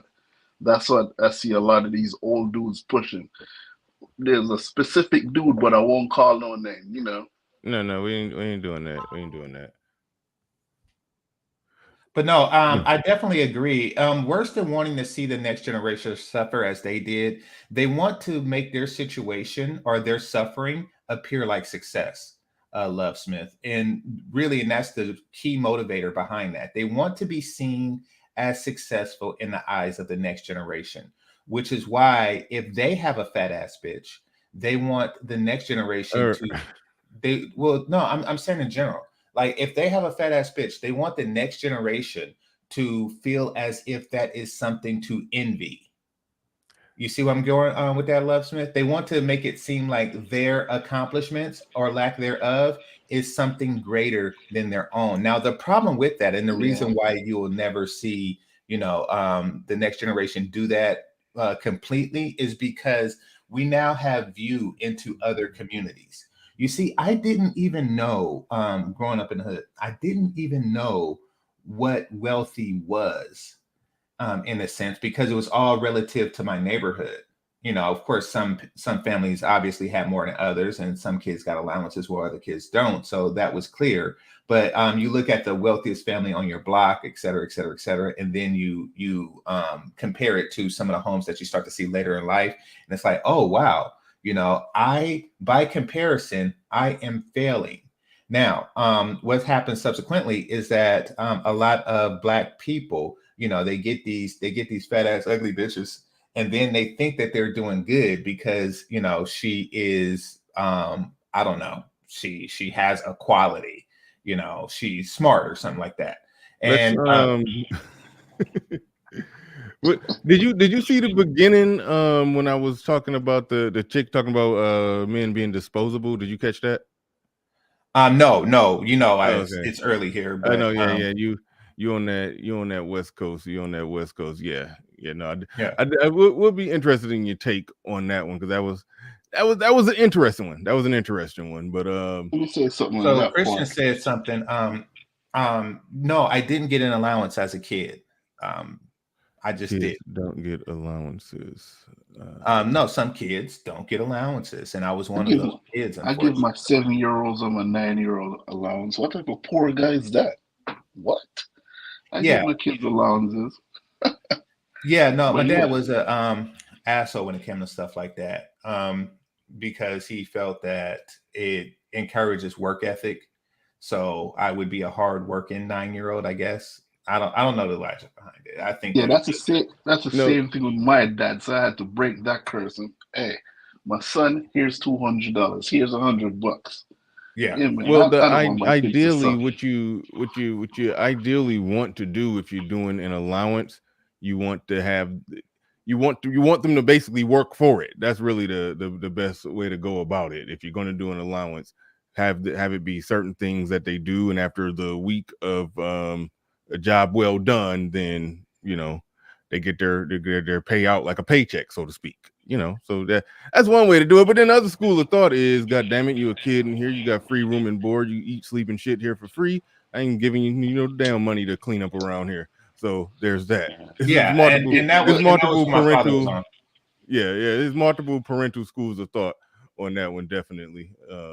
The job I need my kids to do it's not like a maintain childhood a trauma good or grade. anything, but looking back on it, I'd give my kids allowances, and I wish my father gave me it as well. But my father was of that mindset, you still do the work.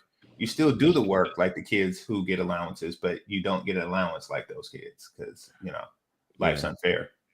Yeah, Sun is Hot Rod in the building with the $5 super chat. Appreciate you supporting the stream. He said, if China, in China, if a woman who is of the age of 25 and upwards and unmarried, she is a leftover. Are they? Do y'all know? Did they really call them leftovers after 25? After 27. I've seen that Leftover Woman documentary. It's after 27. Yeah, I've seen it too, but there's a different name for it. Yeah, but they have a name for leftover women, and that's because they don't just say, "Oh yeah, eggs valuable," because they're not stupid, calculus and all that stuff. So that's how they understand things. They value their little penis and sperm more than we value our big penis and and sperm. It's really interesting. Like it's previous generations that has kept us in this stupor for quite some time. That these old dudes, man, they hate to see young dudes that are about to outperform them and be better than them. I hate that shit. I had to get rid of some old dudes from around me because I realized they were giving me bad information and sabotaging me. So I'm like, you know what? You old Negroes got to go. And he goes on to say she is a leftover woman. Even at the age of 25, you're considered old. Yeah, that was, I think, corrected as 27. That 27 is low, but that's drawing a hard line in the sand. That's drawing a hard line in the sand. As a woman, now, what lines do black men draw? You gotta shit to get off the pot early. We draw no lines. That is. Why don't we draw lines? I think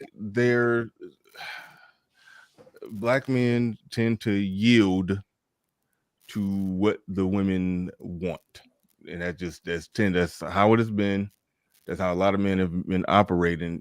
Spaces like this push back against that yielding. Like we're like we're like holding the members in this space. We're holding the line. Chill, chill.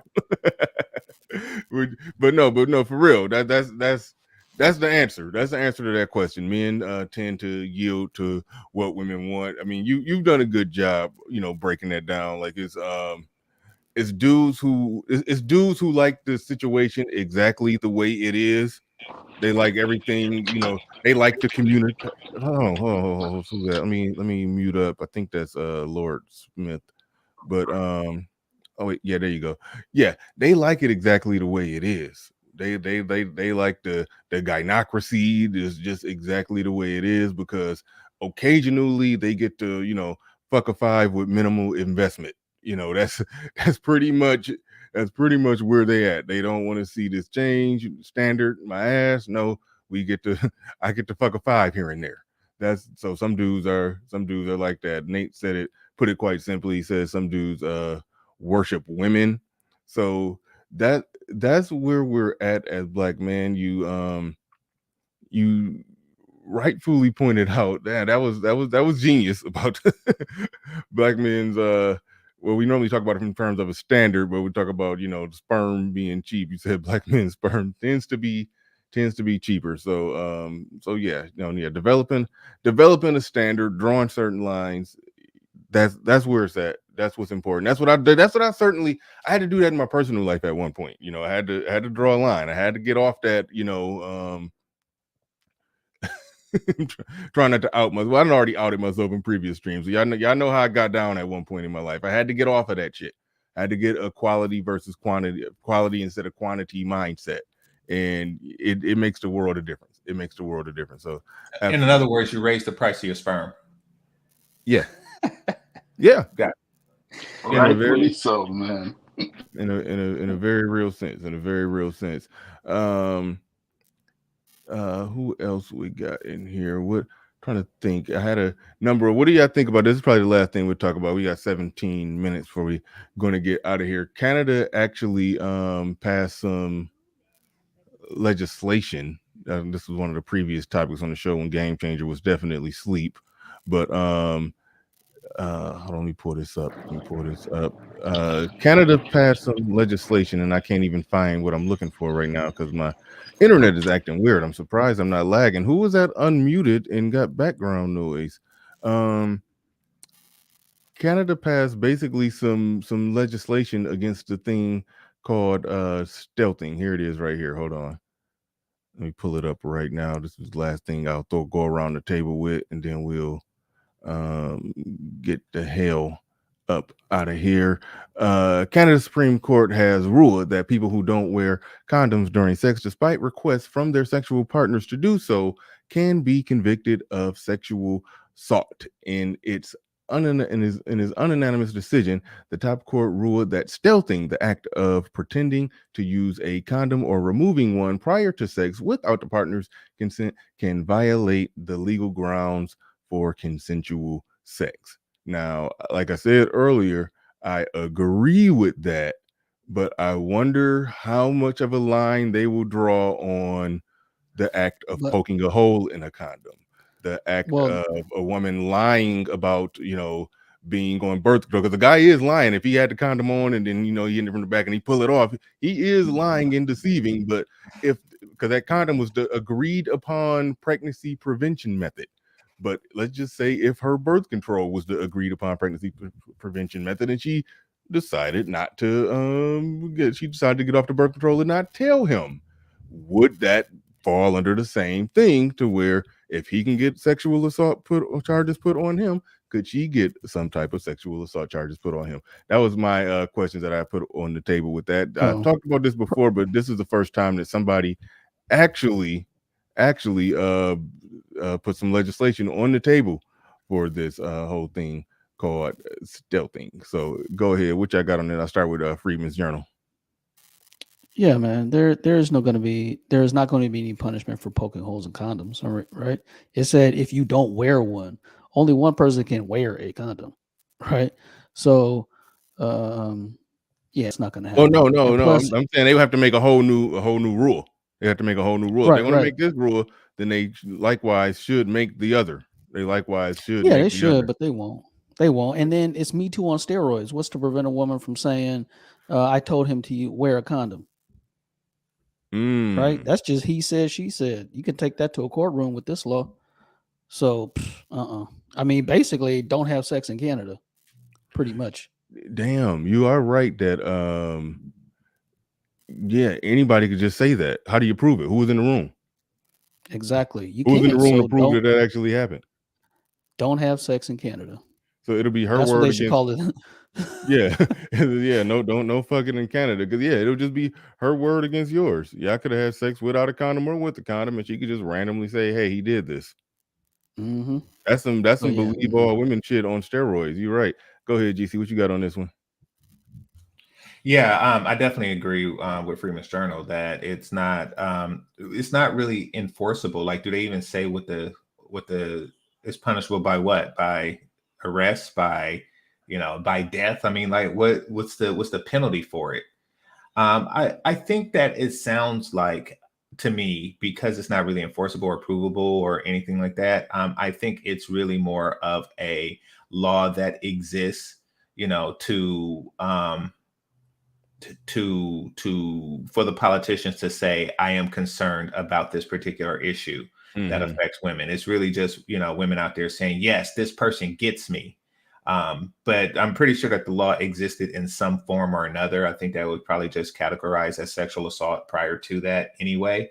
They just wrote it out and say, yes, this is an official thing, and I have made it a law but really nothing's changed. I'm thinking that it's something like that. Yeah, probably. Yeah, that's some good analysis on that. Lord Lovesmith, you got anything on this? Any thoughts on this? Yeah, well, let me say this. We're talking about Canada here. This is the same state, this is the same country that charged a man money because a man broke off an engagement to a woman. So we really can't have any standards or any real expectations of Canada. It's all about women empowerment, and we as men, we got to realize, like, look, these politicians are never going to pass any laws to balance the playing field for men. Yeah, that we be talking about our loony left over here that we got, but over there, They like got worse in Canada. yeah, they worse in Canada. They are actually worse over there. But all right, we about to wrap this thing on up and get the hell up out of here. I'd like to thank everybody who came through today, everybody who liked, shared, subscribed, supported the stream in any way, shape, or form. Appreciate each and every one of you. And with that said, ladies and gentlemen, we are out of here. Peace. We gone.